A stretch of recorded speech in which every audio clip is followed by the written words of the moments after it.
एक चीज हमें क्लियर हो गई है कि जो भी ऑरा हम कैरी करते हैं उसमें बहुत सारी मेमोरीज होती हैं, मतलब अनगिनत मेमोरीज होती है। अब ये जो मेमोरी है वो दो की होती है, एक तो अपनी पर्सनल मेमोरीज होती है और एक कलेक्टिव पैटर्न्स की मेमोरीज होती है। तो खुद की मेमोरीज को क्लीन करने में इतना प्रॉब्लम नहीं होता, कलेक्टिव मेमोरीज को क्लियर करने में टाइम ज़्यादा लगता है, बिकॉज वापस ये लोग मिलने चाहिए हमें। आज आप यहाँ रिट्रीट में आए हो तो जिन जिन की मेमोरी आपके अंदर है एक दूसरे की, वो लोग यहाँ पे आए हैं तो आपके लिए इजी हो जाएगा। आप या तो एक्टिवली इनकी हीलिंग करोगे या उनका रिग्रेशन करोगे या उनकी साइकिक सर्जरी करोगे या आप कुछ भी नहीं करोगे, आप सिर्फ साइलेंटली अपने अपने सीट पे बैठे हो और आपके ऑरा से ही उनका क्लियरेंस हो रहा है और उनके ऑरा से आपका क्लियरेंस हो रहा है। Is it right? तो यही सिस्टम पहले के ज़माने में लोग भजन कीर्तन करते थे गाँव में, है ना, हरे रामा हरे कृष्णा ये सारे करते थे। तो उससे दो चीज़ें हैं, एक तो साउंड वाइब्रेशन क्रिएट होता है, उसके बाद जो इंसान मंत्र चैंट करते हैं, जो भजन कीर्तन करते हैं, वो अपने वेव से, अपने ऑरा से जो भी और आसपास के लोग हैं जो उसी गांव में रहते हैं उनकी भी क्लिनजिंग हो जाती थी। Is it right? और यही चीज़ें अब देखा जाएगा तो स्पिरिचुअलिटी में होती है, चाहे आप सदगुरु के बड़े सत्संग में जाइए या आप श्री श्री रविशंकर के जाइए, ब्रह्म कुमारी के जाइए, तो ये लोग हज़ारों लाखों लोगों को जमा करते हैं, मेडिटेट करवाते हैं, है ना, कुछ चैंटिंग करवाते हैं। तो आपके जो पार्टिकल्स हैं ऑरा में वो कहीं ना कहीं वहाँ जाते हैं उस पर्सन के पास और दोनों पार्टिकल मैच होते हैं, जिसको हम क्वांटम हीलिंग कहते हैं, और आप ठीक हो जाते हो या वो ठीक हो जाता है। और ये सब साइलेंटली काम होता है। Is it right? अब काफ़ी बार समझो मैं एयरपोर्ट पे बैठा हुआ हूँ और 2 घंटे फ्लाइट को टाइम है करके, तो मैं करूँगा क्या? मैं हीलिंग करूँगा, मेडिटेट करूँगा, ऑरा को एक्सपांड करूँगा। अब इसमें कोई कलकत्ता जा रहा है, कोई दिल्ली जा रहा है, कोई जयपुर जा रहा है, कोई दुबई जा रहा है, कोई बनारस जा रहा है, और मेरा कोई तो सोल कनेक्शन उनके साथ रहेगा जो मुझे नहीं पता। साइलेंटली मेरे एक्सपांशन से उसको वो पॉजिटिव पार्टिकल्स मिलते हैं और वो बंदा जाता है और उसका काम हो जाता है। उसको भी नहीं पता कि भाई वो कहीं पे ऐसे जगह पे बैठा था जहाँ पे कोई कलेक्टिव पैटर्न्स को हील करने के लिए बैठा था। Is it right? तो कुछ चीज़ें स्पिरिचुअलिटी में साइलेंटली हमें उसे करने देना है, उसे होने देना है। अब वो अगर आप एक्टिवली हीलिंग करोगे तो ज़्यादा बेटर है, बिकॉज एक्सपांशन से ज़्यादा क्लियरेंस होता है। और नहीं तो आपका 6-8 फुट का ऑरा है, बस इतने ऑरा में आपने जितने लोग को हील कर लिया, उससे ज़्यादा नहीं होगा। अब यहाँ पे आप अपनी हीलिंग करते हुए अपने ऑरा को इतना एक्सपांड करोगे कि ये होटल कवर हो जाएगा, इधर के जो भी एम्प्लॉय है ना, वो कवर हो जाएंगे। फिर आप एक्सपांड करोगे तो मे बी ये पूरा एरिया कवर हो जाएगा, और एक्सपांड करोगे तो मे बी पूरा कलकत्ता कवर हो जाएगा। तो ऐसे करके ये चीज़ें आपको करनी पड़ेगी, ठीक है? तो उससे क्या है कि आपके ऑरा में, आपके लिवर में, आपके किडनी में, हार्ट में, उसमें जो भी मेमोरीज है, जिस जिस पार्ट के इमोशंस है, जिसके लिए भी है, वो वहाँ पहुँच जाने चाहिए, बस, और कुछ नहीं है। और वो अनकंडीशनल होने चाहिए। मतलब उसमें आप ऐसा मत सोचना कि मेरा क्या फ़ायदा होगा या उसको कैसे पता चलेगा, वो मुझे कहाँ अप्रिशिएट करेगा, वो मेरी कहाँ तारीफ करेगा। ऐसा कुछ भी नहीं होने वाला है। आप सिर्फ उसे होने देना।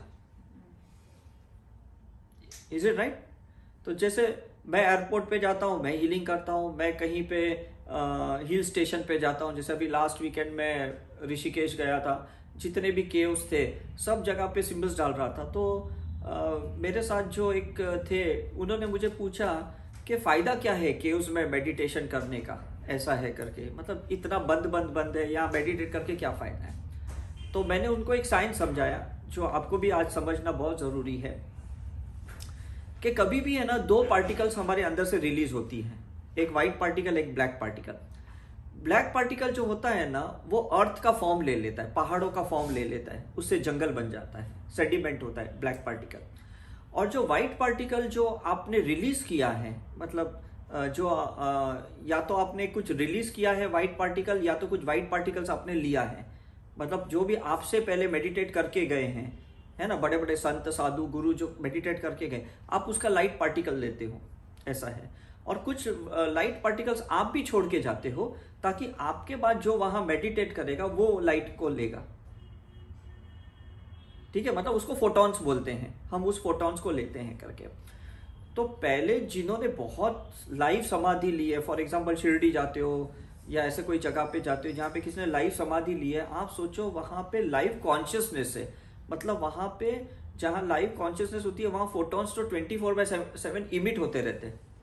बस आपको वो प्रीमाइसिस में जाना है, समझ में कि नहीं। अब आप यहाँ कैलकाटा में आए हो, यहाँ सिर्फ कैलकाटा की बात नहीं है, लेकिन पूरे इंडिया में या वर्ल्ड में जो भी माँ को मानते हैं वो उनकी कॉन्शियसनेस से कनेक्टेड हैं, या ठाकुर की कॉन्शियसनेस से कनेक्टेड हैं। अब यहाँ पे कंटिन्यूस फोटोनिक इमिशन चल रहा है, कंटिन्यूस चल रहा है, तो आप इसके रेडिएशन में भी रहते हो तो भी आपका काम हो गया। मतलब ऐसा नहीं कि वो मंदिर में जाओ, कालीघाट जाओ या दक्षिणेश्वर जाओ या बेलूर मठ जाओ तो, या तारापीठ जाओ तो ही आपका फायदा होगा, ऐसा नहीं है। आप उनकी कलेक्टिव जो एनर्जी है उसके दायके में भी रहे तो भी बहुत हो गया, समझ में कि नहीं। हमारे बॉम्बे में कहते हैं कि भाग दौड़ बहुत होती है, प्रोफेशनल है, बिजनेस है। अब वो बंदा कहीं एंड ऑफ द बॉम्बे में, विरार में पानी पूरी बेच रहा है, भेलपुरी बेच रहा है, वड़ा पाव बेच रहा है, तो भी लाखों करोड़ों कमा लेता है, क्योंकि उसके वहां के फोटोन से, प्रोफेशनल फोटोन से, समझ में कि नहीं। मतलब कोई ऐसा आदमी आता है, अभी रोज वहां पे 12-15 हजार लोग आते हैं बॉम्बे में, और 2% टिक जाते, बाकी 98% वापस चले जाते, क्योंकि उस फोटॉन्स को एब्जॉर्ब नहीं कर पा रहे, उसको एक्शन में नहीं ला रहे। उतना प्रोफेशनल जुनून चाहिए, पैशन चाहिए, तो आदमी टिक जाता है। नहीं तो उसको, अरे ये ट्रेन में बहुत रश है, अरे यहाँ बहुत गर्दी है, यहाँ किसी को कोई पूछता नहीं है, यहाँ कोई इमोशन नहीं है, यहाँ कुछ नहीं है, तो वो वापस चले जाता है। समझ में आ रहा है कि नहीं। तो हमें क्या है ना, हमें ये जो हम एनर्जी का एक्सपांशन करते हैं उसमें हमें लोगों को हेल्प करते रहना है। तो कहीं पे आप ऐसे जगह पे जाओगे जहां आपको जरूरत है, तो वहां कोई और अपना एक्सपांड करके आपको हेल्प करेगा। ठीक है, आपका कोई रिश्तेदार हॉस्पिटल में है और आप मिलने के लिए गए और आप बहुत परेशान हो, यार ये सीरियस है पता नहीं, तो कोई दूसरे कोई पेशेंट के लिए प्रेयर कर रहा है, कोई नमाज पढ़ रहा है, कुछ भी कर रहा है, उसकी एनर्जी, उसके फोटॉन्स आपके पेशेंट को काम आएगी। Is it true. तो ये पूरा जो स्पिरिचुअल जो प्रोसेस है, इस स्पिरिचुअल प्रोसेस में अगर आप देखोगे, ये स्पिरिचुअल प्रोसेस में जो भी आप देखोगे, इसमें एक बहुत अच्छा क्या है कि पूरा यूनिवर्सल एनर्जी इस पे काम कर रही है। मतलब इसमें जितने भी सुपर कॉन्शियसली आप कनेक्ट रहोगे, जितने भी हायर देवी देवताओं से, मास्टर से, एंजल से, गुरुओं से कनेक्ट रहोगे, वो हेल्प करेंगे आपको, आपके थ्रू काम करेंगे और आपको भी ग्रो करने के लिए हेल्प करेंगे। ठीक है ना, क्यों? क्योंकि आप उसको होने दे रहे हो। फॉर एग्जाम्पल, एक स्कूल में स्टूडेंट फर्स्ट नंबर आता है, फॉर एग्जाम्पल 95-97% लाता है। अब स्कूल के प्रिंसिपल, टीचर, जो भी मैनेजमेंट है, उसको स्कॉलरशिप देंगे, लोन्स देंगे, और उसको कहीं ना कहीं उसको नेशनली, इंटरनेशनली या कहीं पे भी उसको भेजेंगे। अब वो उसको पुश करेंगे, एम आई राइट। मतलब बच्चे को इतना एफर्ट्स नहीं लेना है आगे जाने में, ना पेरेंट्स को लेना है, राइट। अब यहाँ कैलकाटा में कुछ ऐसे बच्चे हैं छोटे छोटे जो अच्छे सिंगिंग करते हैं, अब वो कहाँ इंडियन आइडल में पहुंच जाते हैं, और वहां से वो लोग इंटरनेशनली कहाँ से कहाँ चले जाते हैं। तो यहाँ पेरेंट्स सोचते यार ये तो हमारी गली में खेल रहा था, ये तो छोटी स्कूल में था, झोपड़े में रहते थे, और आज देखो कहाँ पहुंच गया। तो पूरा उसका जो टैलेंट है ना, वो टैलेंट पुश हो रहा है, एक कलेक्टिव पैटर्न उसको पुश कर रही है। तो आपको भी क्या करना है इस रिट्रीट में, मैं अभी ये आपको समझा रहा हूं, आपको अपना टैलेंट को एक्टिवेट करना है, आपको अपनी सुपर जीन्स एक्टिवेट करनी है, राइट। तो पूरे ऑरा में कुछ ऐसा 2-3 स्पॉट होगा जहां पे गोल्डन येलो या पिंक या पर्पल, ऐसे कुछ ही ऐसे स्पॉट होंगे कहीं ना कहीं छुपे रहेंगे, जिसको आपको एक्टिवेट करना है। जैसे आपने एक्टिवेट कर लिया, आप यूनिवर्स के अलाइनमेंट में आ जाते हो। अब यूनिवर्स आपको पुश करता है आगे। समझ में है कि नहीं? मैंने बहुत साल पहले मतलब शाहरुख खान का पास्ट लाइफ देख रहा था कि भाई ये इतना फेमस क्यों है, तो मुझे पता चला वो पास्ट लाइफ में मक्का मदीना में ही वॉज अ प्रीस्ट, ऐसा है। अब उसने इतनी दुआएं की है लोगों के लिए, इतना मतलब अनकंडीशनल लव वहां से उसने बहुत सारे लाइफ से छोड़ा है। अब ये लाइफ में वो फिल्म लाइन में आए हैं, राइट, और रोमांटिक पिक्चर बनाए, ऐसा है, और उसके लिए वो आइकॉनिक हो गए, है ना। मतलब आज करोड़पति बन गए वो, 2-2 हजार 3-3 हजार करोड़ का उनका प्रॉपर्टी है, ये है। दुबई में उनके मतलब कितने घर हैं, उनका एलिपैड है, ये सब चीजें हैं।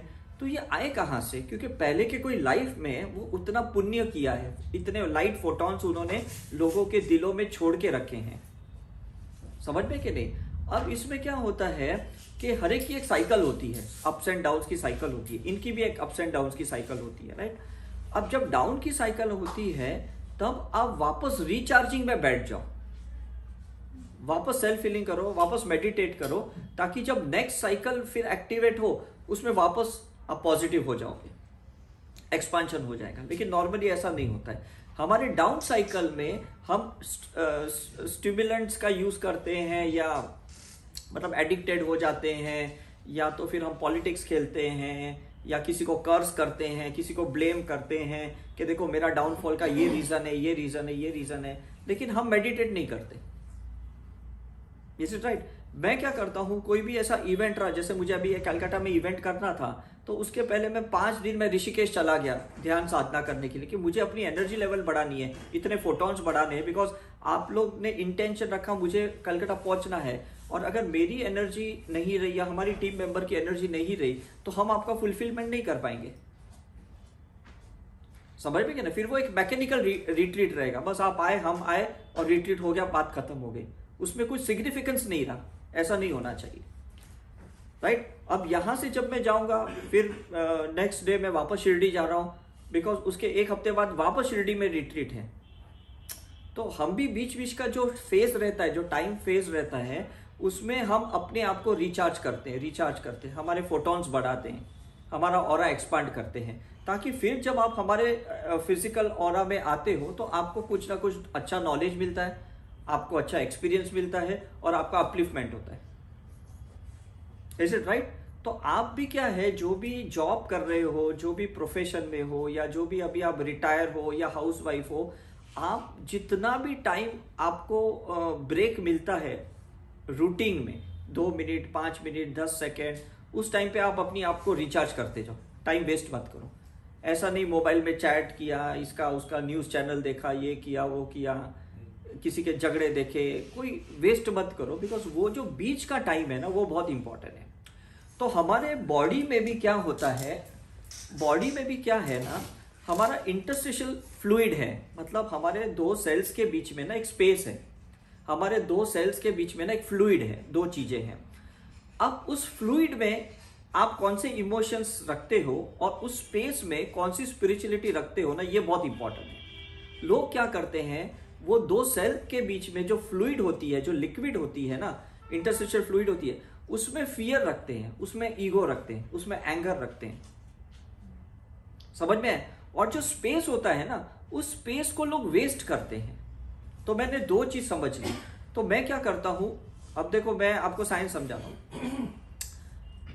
अगर मुझे ज्यादा समय मिला तो मैं या कलकत्ता आता हूं, इलाहाबाद जाता हूं, हरिद्वार जाता हूं, बनारस या ऋषिकेश जाता हूं, जहां पे फ्लूइड भी है, वाटर एलिमेंट भी है, और जहां पे ईथर भी है, स्पेस भी है, और मैं ये 2 चीज बढ़ाता हूं। ठीक है? मैं अर्थ पे ज्यादा फोकस नहीं करता हूं, बिकॉज मुझे कोई ज्यादा मैनिफेस्टेशन नहीं करना है, मुझे कोई बड़े बड़े बंगले बंगले, गाड़ी बाड़ी, ऐसा मेरा बड़ा कोई ड्रीम नहीं है, राइट। मुझे कोई ऐसा लीडर भी नहीं बनना है, मतलब मुझे इतना फायर भी नहीं चाहिए कि मुझे बहुत बड़ा क्राउड चाहिए, मुझे लाखों लोगों की क्राउड चाहिए, इसलिए मैं वो फायर एलिमेंट पे भी इतना फोकस नहीं कर रहा हूं। ठीक है? मैं एयर पे भी इतना फोकस नहीं कर रहा हूं, बिकॉज एयर पे अगर मैं फोकस करूंगा ना, तो मुझे अकेला रहना बहुत पसंद आएगा, कि बस मैं दिन रात अकेला ही रहूं, मुझे ये लोग पसंद नहीं आएंगे। तो मैंने पूरा साइंस समझ लिया कि 5 एलिमेंट में से मैं कौन से एलिमेंट को पिकअप करूं और मैं अपनी लाइफ को आगे कैसे बढ़ाऊं। आपको अकेला बैठना है तो आप एयर एलिमेंट के साथ बैठो, जैसे लोग विपश्यना में बैठते हैं, लोग संन्यास लेते हैं, लोग साधु बन जाते हैं, लोग ब्रह्मचार्य बन जाते हैं, मतलब चले जाते हैं कहीं ना कहीं, जंगलों में चले जाते हैं एयर एलिमेंट के।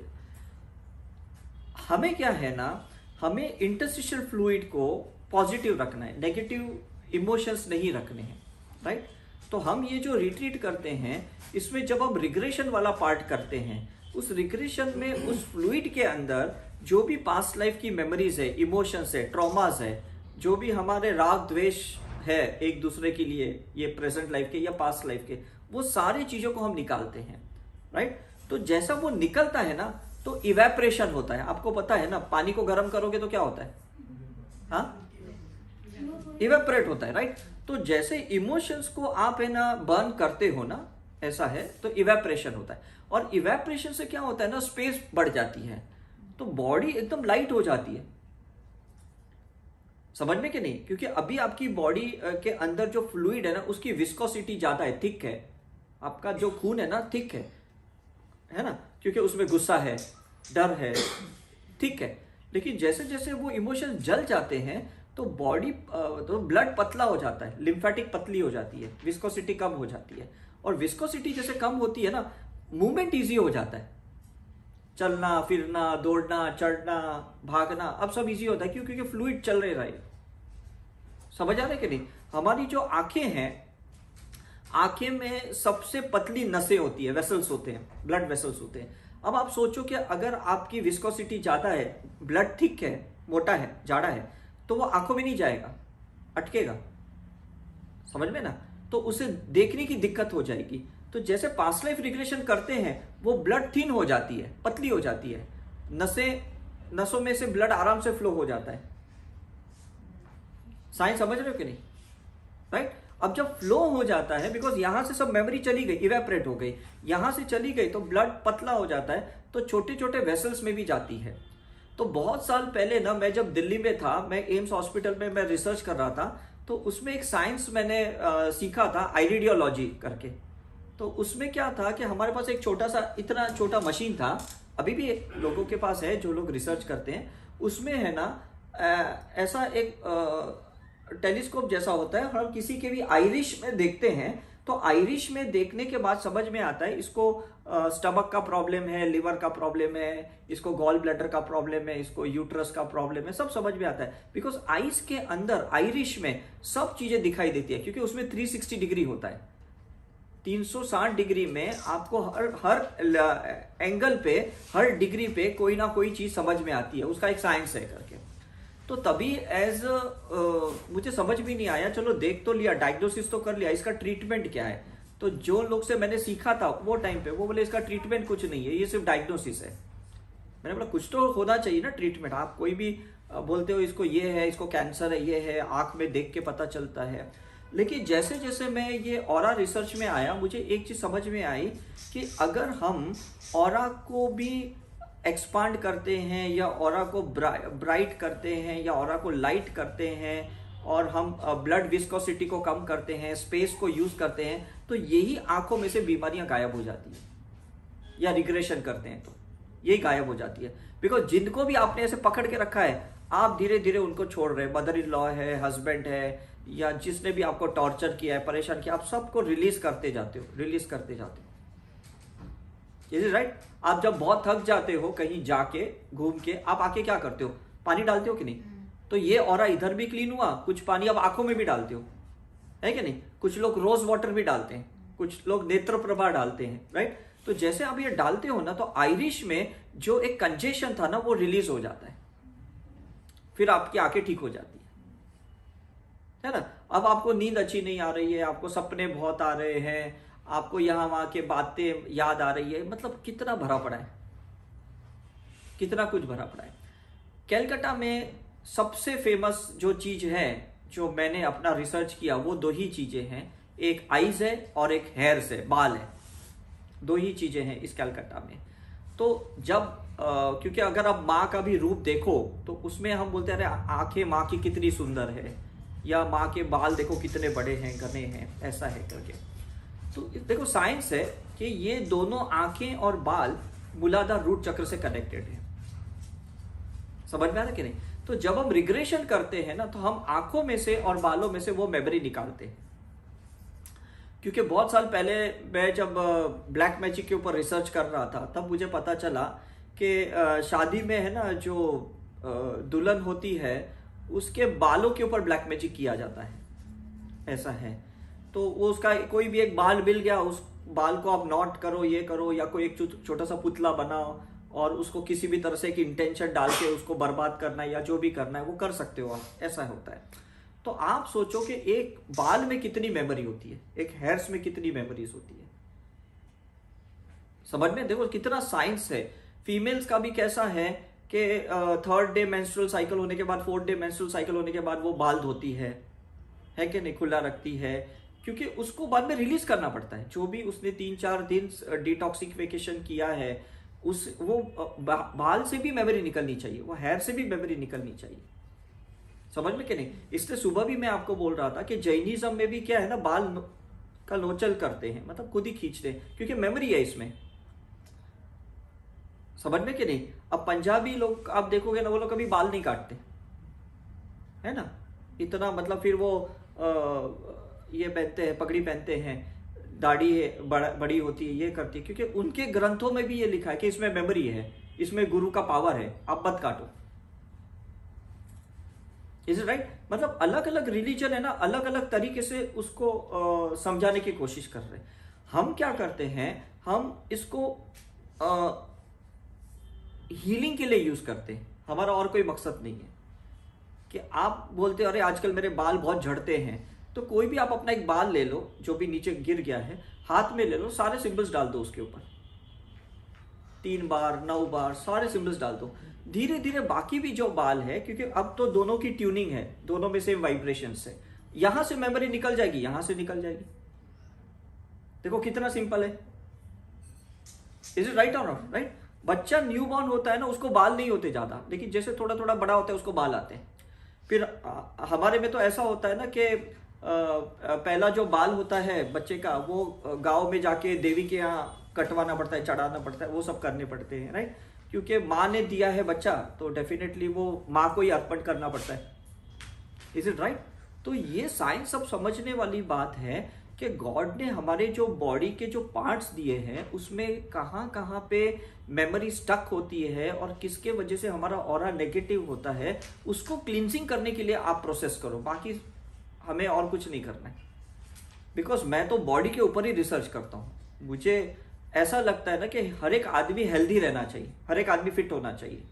फिर आप कुछ भी खाओ, पिज़्ज़ा खाओ, पकोड़े खाओ, चाय पियो, कुछ भी करो, लेकिन अगर आप हेल्दी हो तो आपको कोई प्रॉब्लम नहीं है ना? आप शुगर वाली चाय पियो, कॉफ़ी पियो, कुछ नहीं होगा, बिकॉज आप बॉडी को डिटॉक्सिफिकेशन करना जान लिए हैं। Is it right? अब लास्टली क्या होता है, जैसे अभी हम थोड़ी देर पहले यहाँ इसमें सीख रहे थे कि हमारे पास जो अनकॉन्शियस मेमोरी होती है, अनकॉन्शियस मेमोरी में भी हमारी जो इम्यूनिटी होती है, रोग प्रतिकार शक्ति होती है, उसमें कौन सा वायरस, कौन सा बैक्टीरिया, कौन सा मॉस्किटो को अट्रैक्ट करने की पूरी मेमोरी होती है। तो आपको कभी घर में किचन में ऐसे कॉकरोच दिखेंगे, कभी चींटियां दिखेगी, है ना, कभी घर में मच्छर दिखेंगे, कभी आपको कोई काटेगा, मलेरिया होगा, अभी ये कोविड हो गया, ये सारी चीजें ये पहले से इसकी मेमोरी थी, ऐसा नहीं वो अचानक हो गए।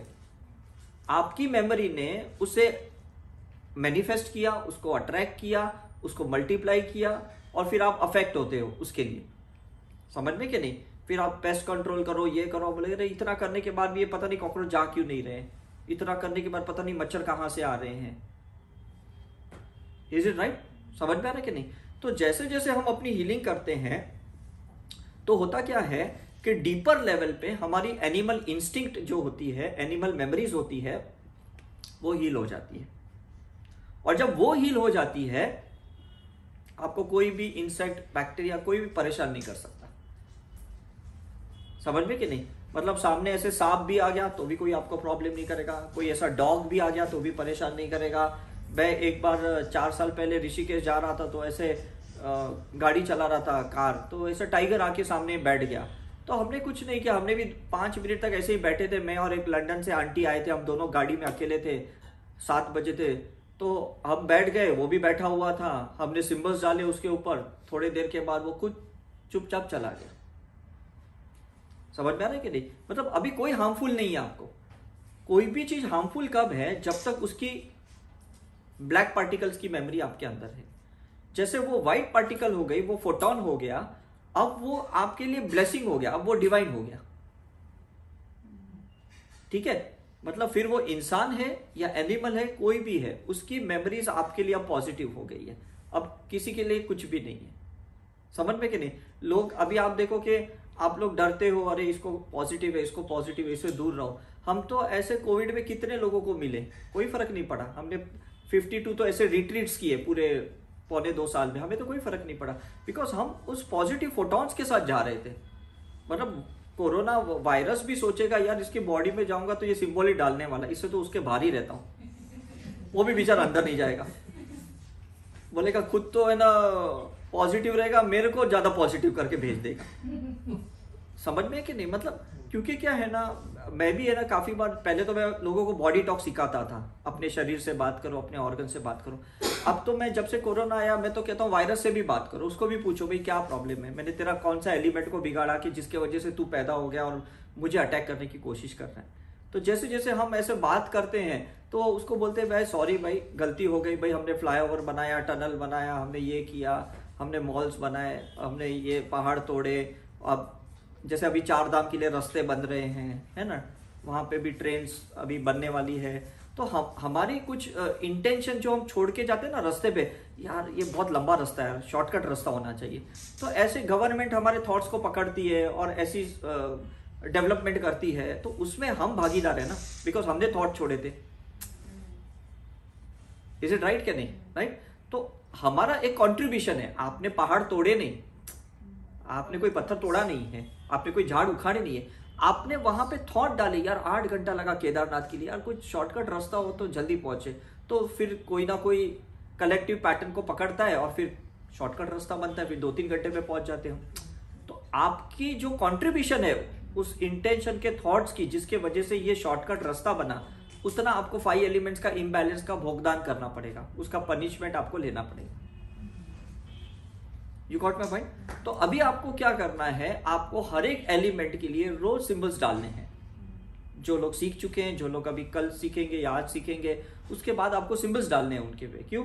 क्योंकि कहीं तो आपका जो शॉर्टकट वाला थॉट था ना, वो एलिमेंट को बिगाड़ चुका है। Is it right? क्योंकि वो डेवलपमेंट हो गया ना। अब ये मोबाइल आ गया, इसका रेडिएशन आप लोग के वजह से, मतलब आपने सोचा यार ये क्या वायर वाला फोन, बगैर वायर वाला, तो फिर आ गया। अब इसके रेडिएशन तो होने के नहीं। हर चीज का ना एक पोलैरिटी होता है, कोई भी चीज सिंगुलर आती नहीं, मैं हमेशा पहले से कहता हूँ। और हर चीज की शुरुआत से ही अंत शुरू हो जाता है। मतलब जब बच्चा बॉर्न होता है ना, तो इसका मतलब वो मृत्यु की तरफ जाता है, डेथ की तरफ जाता है। Is it right? आज आप यहाँ पे आए हो, फर्स्ट डे है, तो आपका लास्ट डे भी आने ही वाला है, 4th डे आने ही वाला है। मतलब ऐसा नहीं बोल सकते कि नहीं अब ये फर्स्ट डे तो फर्स्ट डे ही रहने वाला है। नहीं, इंसान पैदा हुआ है तो मरने नहीं वाला है। तो कोई भी चीज की शुरुआत जब होती है ना, मतलब अगर कोई एक प्रेम भी होता है किसी के साथ, तो समझ लो इसके साथ मेरा प्रेम बिगड़ने भी वाला है, उसी टाइम पे निश्चिंत हो जाता है। तो अब ये नहीं सोच, अरे मैंने तो कभी सोचा नहीं था कि मेरे साथ इसका कभी झगड़ा होगा, मैंने तो कभी सोचा नहीं था कि मेरे साथ ये होगा। क्योंकि शून्य में लाने के लिए ये चीजें होनी जरूरी है। Am I right? तो कभी ऐसे एक्सपेक्ट मत करना कि हीलिंग करने से नेगेटिव नहीं होगा। नहीं, वो शून्य तो होना ही है, और शून्य के चक्कर में ही आपका वो रिवर्स में जाना जरूरी है ना। जब लोग मुझे बोलते हैं सर आप कितने अच्छे हैं, आप कितने अच्छे हैं, ऐसी तारीफ करते हैं, मैं समझता हूँ एक दिन ऐसा आएगा ना, वो मुझे बहुत बुरा बोल के जाएगा। मैं उसी दिन से तैयार हो जाता हूँ। तो जब मैं हंसता हूँ ना, तो बोलते अरे मैंने इतनी तारीफ की, आप हंस क्यों रहे, मुस्कुरा क्यों रहे। मैं मन में सोचता हूँ बस मैं उस दिन का वेट कर रहा हूँ कि जब तुम मुझे गाली देके जाओ। क्योंकि जिस दिन उसने शुरुआत की है उसका अंत भी वही करेगा। Am I right or wrong? समझ में कि नहीं? तो वो कैसा है ना कि अगर आपने इस इतने बड़े ट्रुथ को एक्सेप्ट कर लिया ना अपनी लाइफ में, आपको कोई प्रॉब्लम नहीं होगा, हॉनेस्टली स्पीकिंग, है ना। हम जितने जोश से शादियां करते हैं और दूसरी फैमिली में जाते हैं या दूसरी फैमिली से लड़की लाते हैं, धीरे धीरे धीरे जैसे टाइम आता है वो जोश खत्म हो जाता है। हम कोई बिजनेस स्टार्ट करते हैं या जॉब में जाते हैं। जैसे मुझे याद है, जब मैं डॉक्टर बन के निकला था, मुझे जॉब की बहुत ज़रूरत थी, पैसे की बहुत ज़रूरत थी। तो कहीं से भी किसने बोला अरे उधर तुझे रामकृष्ण मिशन में जॉब मिलेगा, तो मैं बहुत अच्छे से एक्साइटमेंट होके गया। उन्होंने बोला सिर्फ 750 सैलरी मिलेगी। मैंने कहा अच्छा कोई बात नहीं, चलो, लेकिन इतनी बड़ी हॉस्पिटल में मुझे काम मिल रहा है, ऐसा है करके। तो मुझे 8 घंटे की ड्यूटी दिया और मैं 24 घंटा ड्यूटी करता था, इतनी जोश में, ऐसा है। और फिर धीरे धीरे मैं समझता गया कि यार मुझे नॉलेज बहुत मिल रहा है, एक्सपीरियंस बहुत मिल रहा है, लेकिन पैसा तो इतना ही मिल रहा है, 750 रुपये मिल रहे हैं, ऐसा है। तो कोई भी चीज़ की जब शुरुआत होती है तब आपका जोश रहता है, लेकिन जैसे आप वो एक्सपीरियंस के गो थ्रू करते हो ना, वो डाइल्यूट होते जाता है। फिर उतना नशा या उतना डेडिकेशन या उतना एंथुसियाज्म नहीं रहता है, एम आई राइट? तो जो लोग ऐसे रिट्रीट में भी यहाँ पे आते हैं, बहुत जोश से आते हैं, अरे यार बहुत एक्साइटमेंट है, मैं कितने टाइम से वेट कर रही थी, यहाँ से जाने के बाद 2 दिन प्रैक्टिस, 4 दिन, 8 दिन, फिर छोड़ो यार, ऐसा हो जाता है। अच्छा, आप ये बताइए अगर हाँ, जैसे किसी के साथ 20 साल तक हाँ, लगातार उसके साथ गलत ढंग से बिहेव हो रहा हाँ, है, उसका अंत क्या होता है? मैं वही कह रहा हूं कि आपने कितने साल अपने अंदर पकड़ा है वो चीज को, उतना बाहर होता है। आपने उसको साइकिक सर्जरी हीलिंग करके डिसॉल्व कर दिया तो बाहर भी चीज बंद हो जाएगी। समझ में कि नहीं? मैं जब तक सिगरेट पी के उसका धुआं अंदर लूंगा तब तक मेरे लंग्स कमजोर बनते जाएंगे। मैंने उसको अंदर लेना ही बंद कर दिया, फिर मेरे फेफड़े कमजोर क्यों होंगे? ठीक है कि नहीं? आप कुछ भी बोलोगे, जब तक मैं लूंगा तब तक मुझे पीड़ा होगी, तकलीफ होगी। आप कुछ भी बोलोगे मैंने लिया ही नहीं तो मुझे तकलीफ भी क्यों होगी? तो जो चीज मैंने अंदर ली नहीं है वो बाहर निकलेगी भी नहीं, है ना? काफी बार लोग कैसा है ना, अभी पहाड़ों पे जाते हैं ना तो खाली पेट जाते हैं, है ना, क्योंकि घाट होता है। और कुछ लोग है ना बहुत हैवी खाना खा के ऊपर जाते हैं, फिर उल्टियां करते हैं। अब अंदर लिया तब उल्टी किया ना, जब कुछ लिया नहीं तो उल्टी क्या करेगा? Is it right?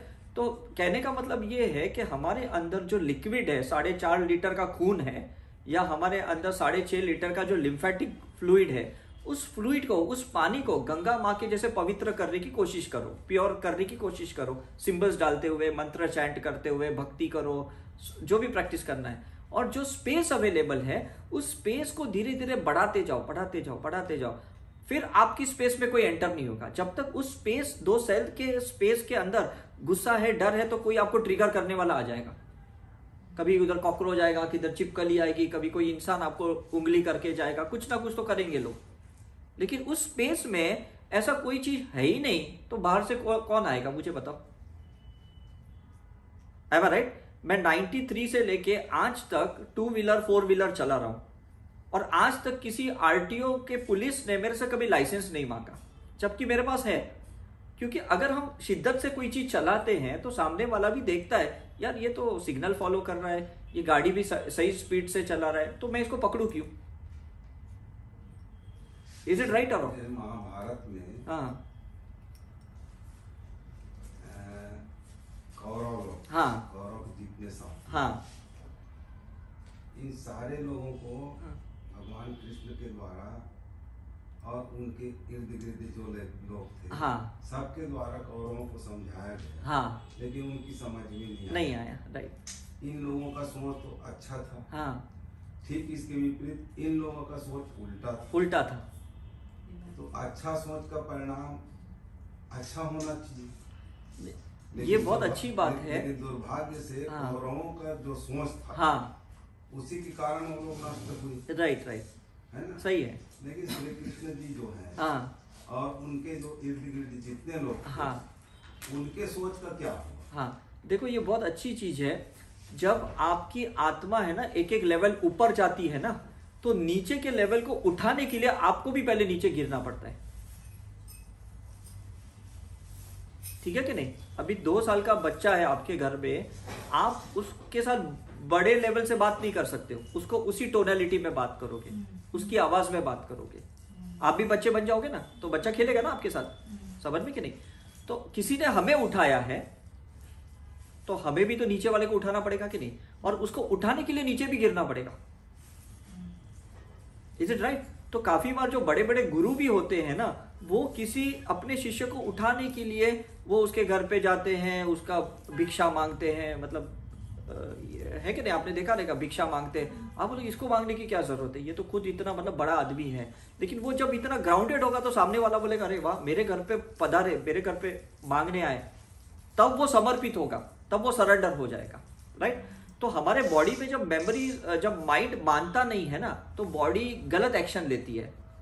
तो उस गलत एक्शन को मारने के लिए भी उससे हायर लेवल का कोई एक्शन वाला चाहिए। तो कौरव वालों ने माइंड से पॉजिटिव नहीं बने, तो उन्होंने फिजिकली गलत एक्शन लिया, द्रौपदी का वस्त्रहरण किया या जो भी किया।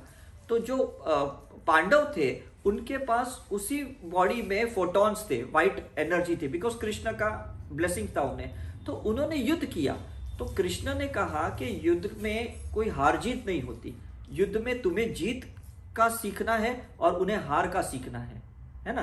तो तुम्हें मैं जो पावर दे रहा हूं, जो शक्ति दे रहा हूं, तुम उससे सिर्फ युद्ध करो, ये मत सोचो कि इसका परिणाम क्या होगा। समझ में आ रहा है कि नहीं, राइट? आज समझो हम डॉक्टर के पास भी जाते हैं, डॉक्टर हमारी उल्टियां निकालते, अपेंडिक्स निकालते हैं या गांठें निकालती हैं, कैंसर निकालते हैं। एक्चुअली डॉक्टर को क्या मिलता है? कुछ भी तो नहीं मिलता है। समझो आपने पैसे भी दिए, ये तो ठीक है, आप प्राइवेट में गए, लेकिन अगर आप सरकारी अस्पताल में जाते हो या चैरिटेबल हॉस्पिटल में जाते हो, डॉक्टर्स को मिलता क्या है? कुछ भी तो नहीं मिलता है, लेकिन एक सेवा है कि नहीं? एक सेवा। अब काफी लोग तो जानवर के डॉक्टर होते हैं, वेटरनरी डॉक्टर्स होते हैं, उनको क्या मिलता है, राइट? तो ये क्या होता है कि जब जब आपकी सोल ऊपर जाएगी ना, आपकी परीक्षा ली जाएगी कि नीचे वाले को आप कैसे उठाते हो, आप कितना दान करते हो, कितना पुण्य करते हो, कितनी सेवा करते हो, है ना? अभी आप गुरुद्वारा में भी जाते हो, बड़े बड़े आदमी होते हैं, ऐसे जूते चप्पल आपके लेंगे, है ना? फिर आपके हाथ धुलाएंगे, आपको बर्तन देंगे, आपको रोटी पिरोसेंगे, कितनी ग्राउंडिंग वाले काम करते हैं वो। तो कहने का मतलब है हमें भी क्या है, अभी हम एलिवेट हो गए, अपलिफ्ट हो गए हैं स्पिरिचुअलिटी में। अगर आप अभी नीचे वाले को हीलिंग नहीं करोगे तो वो अपलिफ्ट नहीं होंगे। तो हम जेल में जाते हैं, हम एनजीओस में जाते हैं, हम वृद्ध आश्रम में जाते हैं, बच्चों के आश्रम में जाते हैं, हम आर्मी वाले एरिया में जाते हैं, हम हीलिंग करते हैं उनको अपलिफ्ट करने के लिए, क्योंकि वो लोग infant soul, young soul, baby soul है। हमें लगता है आज अगर हम ओल्ड सोल्ड है तो हमें भी ड्यूटी बनती है हम उसको ऊपर लेके आए। एवर राइट और रॉन्ग? तो कहीं पे फिजिकली अपलिफ्ट करना पड़ता है, कभी किसी को मेंटली अपलिफ्ट करना पड़ता है, किसी को सोल लेवल पे अपलिफ्ट करना पड़ता है। चॉइस आपके पास है। समझ में आ रहा है कि नहीं? तो जैसे जैसे हम ऊपर जाते हैं ना, तो हम लोग अपर एलिमेंट पे काम ज्यादा करते हैं। अभी आप और हम कहीं चदर बदर नहीं बांटने जाएंगे, अभी हम फिजिकल लेवल पे मदद नहीं करेंगे, अभी हम मेंटल लेवल पे करेंगे या फिर सोल लेवल पे करेंगे। हम आपका रिग्रेशन करेंगे तो आप सोल लेवल पे अपलिफ्ट हो गए। दिखी कि कुछ नहीं, क्योंकि फिजिकल चीजें दिखती है कि अरे इसने इतना खाना फ्री में बांटा, इसने इतनी चद्दरें दी। जैसे हमारे 2001 26 जनवरी को कच्छ में भूकंप हुआ, कितनी गाड़ियां आई सेवा करने के लिए, राइट? फिजिकल लेवल पे मैं कह रहा हूं, तो वो दिख गई। और कितने लोग थे घर पे बैठे बैठे प्रेयर कर रहे थे, अपने गांव में प्रे कर रहे थे, अरे ये लोग बेचारे जो भी भूकंप वाले हैं ये जल्दी बाहर आ जाए। वो कहां दिख रही है? इसका मतलब ये नहीं कि सिर्फ जो गए थे उन्होंने मदद की, जो नहीं गए उन्होंने भी किया। इसलिए ये रिट्रीट में आपको ये समझने वाली बात है कि there is always a silent prayer, and in that silent prayer there is a healing potentiality. Is it right? आज काफी बार मतलब मैं भी जूम सेशन पे नहीं आता हूं, मैं टॉक भी नहीं लेता हूं, सेशंस भी नहीं लेता हूं, लेकिन मैं साइलेंटली अपना काम करता हूं। मैं साई सच्चरित्र हाथ में लेता हूं और उसके थ्रू सबको मैं हीलिंग करते रहता हूं कि जो स्पीकर्स है, जो स्टूडेंट है, जो भी अटेंड कर रहे हैं, बस उनको हीलिंग मिल रही है। तो इसका मतलब ये नहीं कह रहे आजकल, मतलब काफी बार कुछ लोग ऐसे बोलते रहे आजकल तो आप आते नहीं हो, आजकल तो आपका टॉक सुना ही नहीं देता है। मैंने कहा अब शायद मेरी जरूरत नहीं है, साइलेंटली काम करूं यही ठीक है, बिकॉज बाकी तो स्पीकर बहुत अच्छा कर ही रहे। समझने के नहीं? एक टाइम था मैंने 9,500 फ्री सेमिनार्स दिए।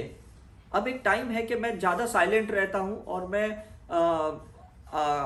क्या कहता हूं, साइलेंट रिसर्च ज्यादा करता हूं, सब भगवानों पे, गुरुओं पे रिसर्च करता हूं, पार्टिकल्स पे, क्वांटम साइंस पे, और ऑब्जर्व करते करते मैं उसको किसी भी तरह आप तक पहुंचाने की कोशिश करता हूं। Is it right? तो महाभारत में भी यही बताया गया है कि आप अगर जीत भी जाओगे तो आपको कुछ सिंहासन नहीं मिलेगा।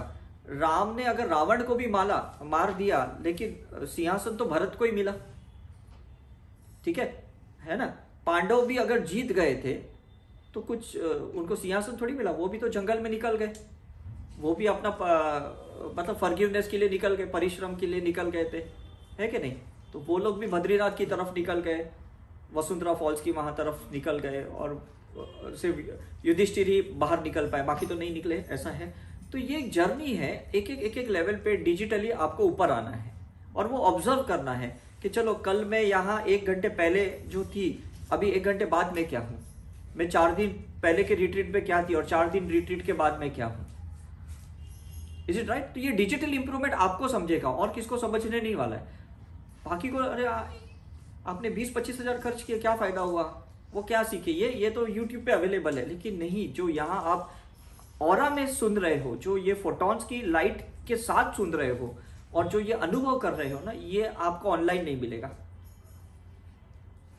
क्योंकि उसके बीच में गैप आ जाता है, वो फोटॉन्स वहां टूट जाते हैं। नॉलेज पहुंचेगा आप तक, अनुभव नहीं मिलेगा उसका, ये चीज ध्यान में रखो। Is it right? मैं यहां बैठ के ये सोचूं कि हाँ ऋषिकेश के ये केव्स में मैं अभी मेडिटेशन करने के लिए बैठा हूं, अच्छा लगेगा, लेकिन वहां जाके जो मैं करूंगा वो एक अलग अनुभव रहेगा। फर्क है कि नहीं? समझ में कि नहीं?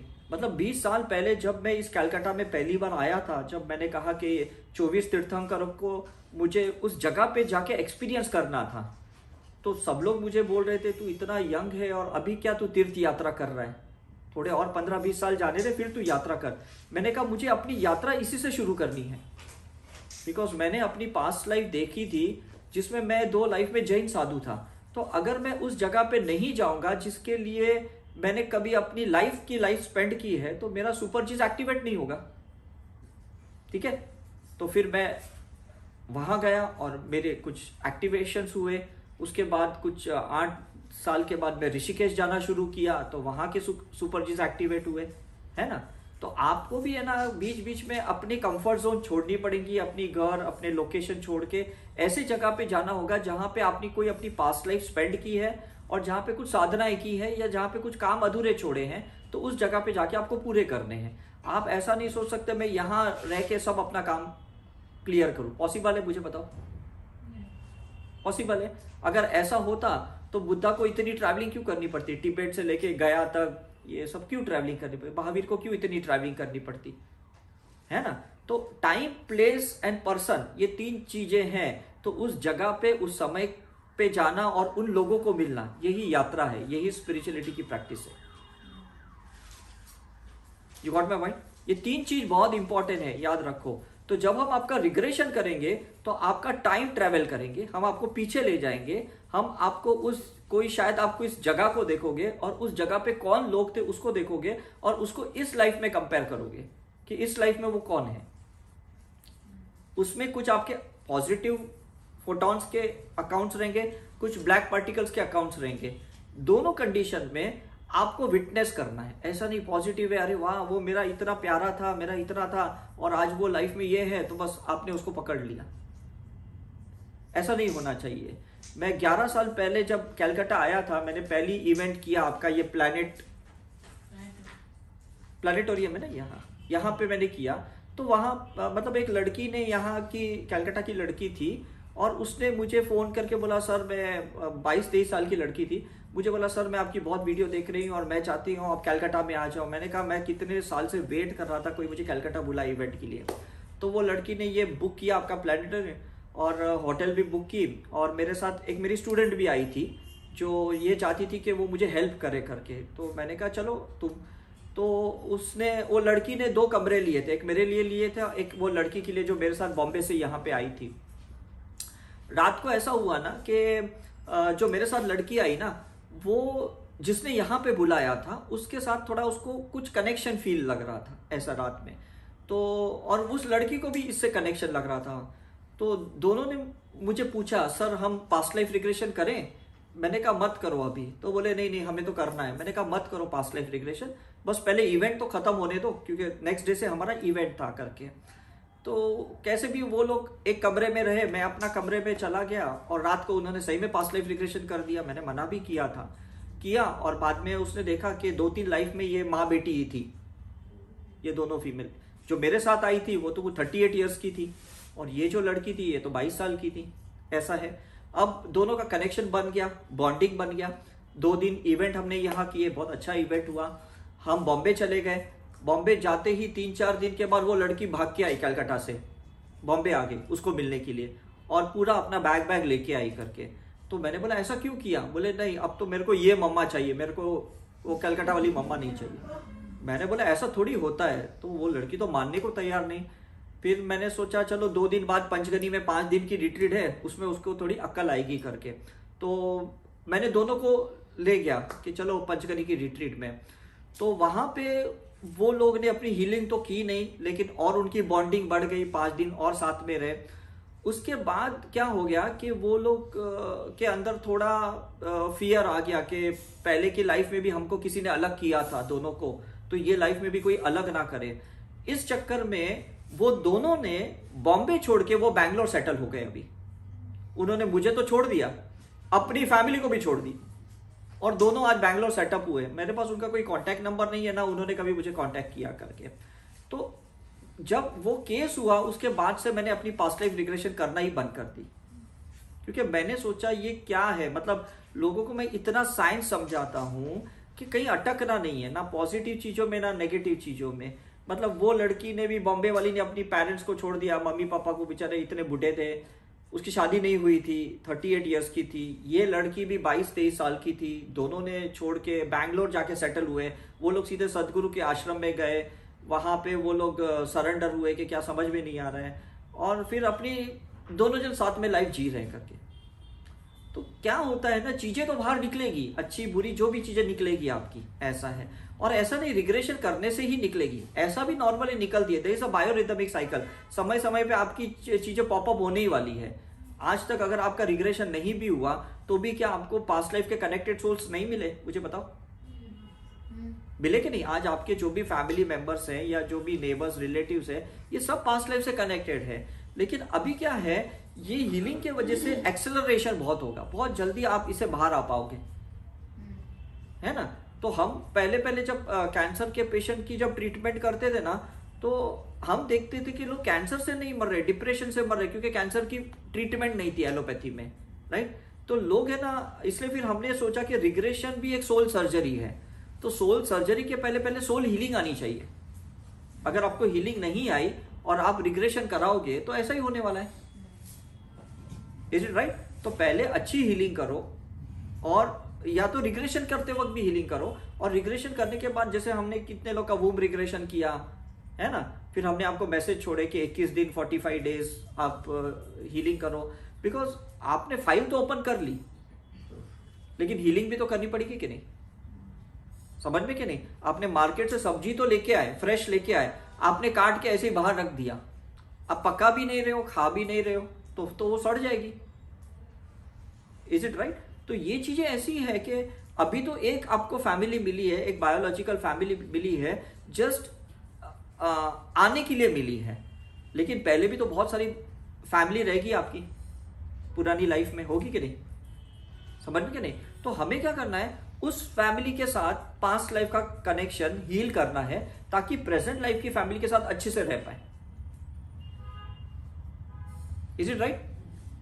ऐसा नहीं कि पास्ट वाली फैमिली अच्छी लगी तो प्रेजेंट चलो ये तो बेकार है, वो वाली अच्छी है, ये ऐसा थोड़ी होता है।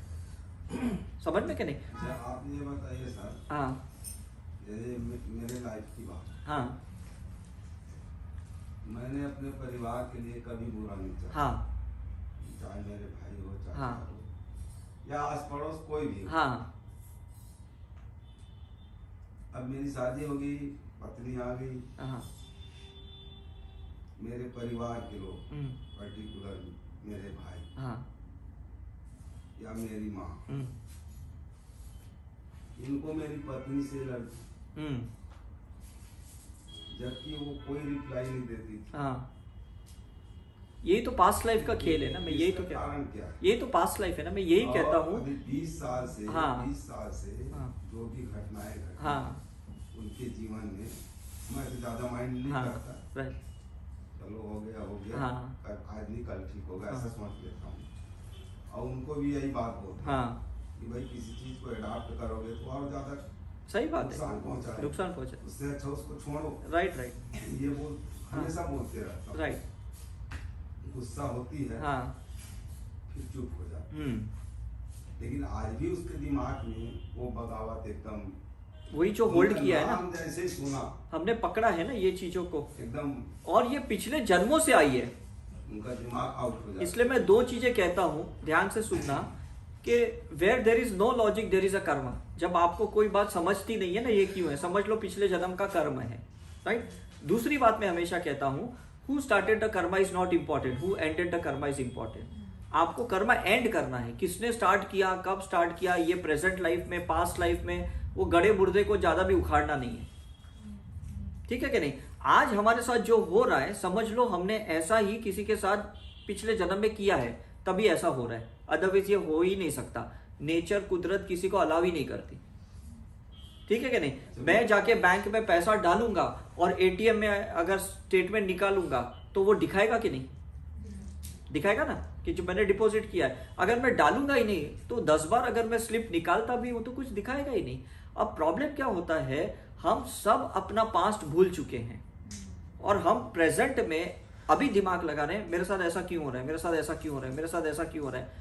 ये ऐसा इसलिए हो रहा है क्योंकि पहले के लाइफ में आपने ऐसा उल्टा होने दिया, आपने उनको कुछ किया, आज इस लाइफ में आपके साथ कुछ हो रहा है, राइट। क्योंकि कुदरत, मैंने शुरू में क्या कहा, कुदरत हर चीज को शून्य करने में लगा हुआ है, ठीक है। तो वो कब किसको राइट देगा, जब उसका हक होता है। अपनी पत्नी को मैं कैसे समझाऊं सर? नहीं, समझाना किसी को नहीं है, हम किसी को समझाने क्या नहीं करूं मैं उसके आए। आप लिए? हीलिंग करो, सिंबल्स डालो, जो हम अभी आपको सिखाने वाले, समझाने वाले हैं कि जब आप हीलिंग करोगे तो ठीक हो जाएंगे, समझ में कि नहीं। जब मेरी मदर की डेथ हुई और 2 महीने में पापा ने दूसरा मैरिज किए और उस मदर के साथ मेरे रिलेशन अच्छे नहीं थे, तो मैं सोच रहा था बड़ा होने के बाद ना मैं ऐसा बदला लूंगा, वैसा। अभी तो मैं छोटा हूं, बड़ा होने के बाद, लेकिन जब इस फील्ड में आया तो मुझे समझ में आया मैं क्यों बदला लूंगा, क्या फायदा है बदला लेने का, इससे तो बेटर है मैं उसकी हीलिंग करूं। अब क्या हो गया, मैंने जब ये सीखा और फिर मैंने हीलिंग करना शुरू कर दी, फिर ऐसा हुआ कि उनको जो बेटा हुआ, वो बेटा मेरे से इतना अटैच्ड है, इतना कनेक्टेड है, अभी वो भी डॉक्टर है, उसकी भी अभी लास्ट ईयर शादी हुई। तो वो जब छोटा भी था ना, और तब मैं मेडिकल प्रैक्टिस करता था, तो जब तक मैं 2 बजे 3 बजे प्रैक्टिस करके नहीं आता, वो लड़का खाना भी नहीं खाता था, बोलता था नहीं उदय भैया आएंगे ना फिर मैं खाऊंगा। मैं बोला अरे तू 2 साल का बच्चा है, तू जल्दी खा ले 12 बजे, ऐसा है। तो देखो मुझे समझ में आता है कि कुदरत ने देखो कैसे हमको न्यूट्रलाइज करने के लिए पहले तो मिलाया, अब हम उसको न्यूट्रलाइज नहीं कर रहे, उसको शून्य नहीं कर रहे, उसमें और तेल डालते हैं और अग्नि बढ़ाते हैं, क्या फायदा, कोई फायदा नहीं है। तो आप फॉरगिवनेस करो, हेल्प करो, हीलिंग करो और बाहर आ जाओ। क्यों, उसको भी बाहर आना है, आपको भी बाहर आना है।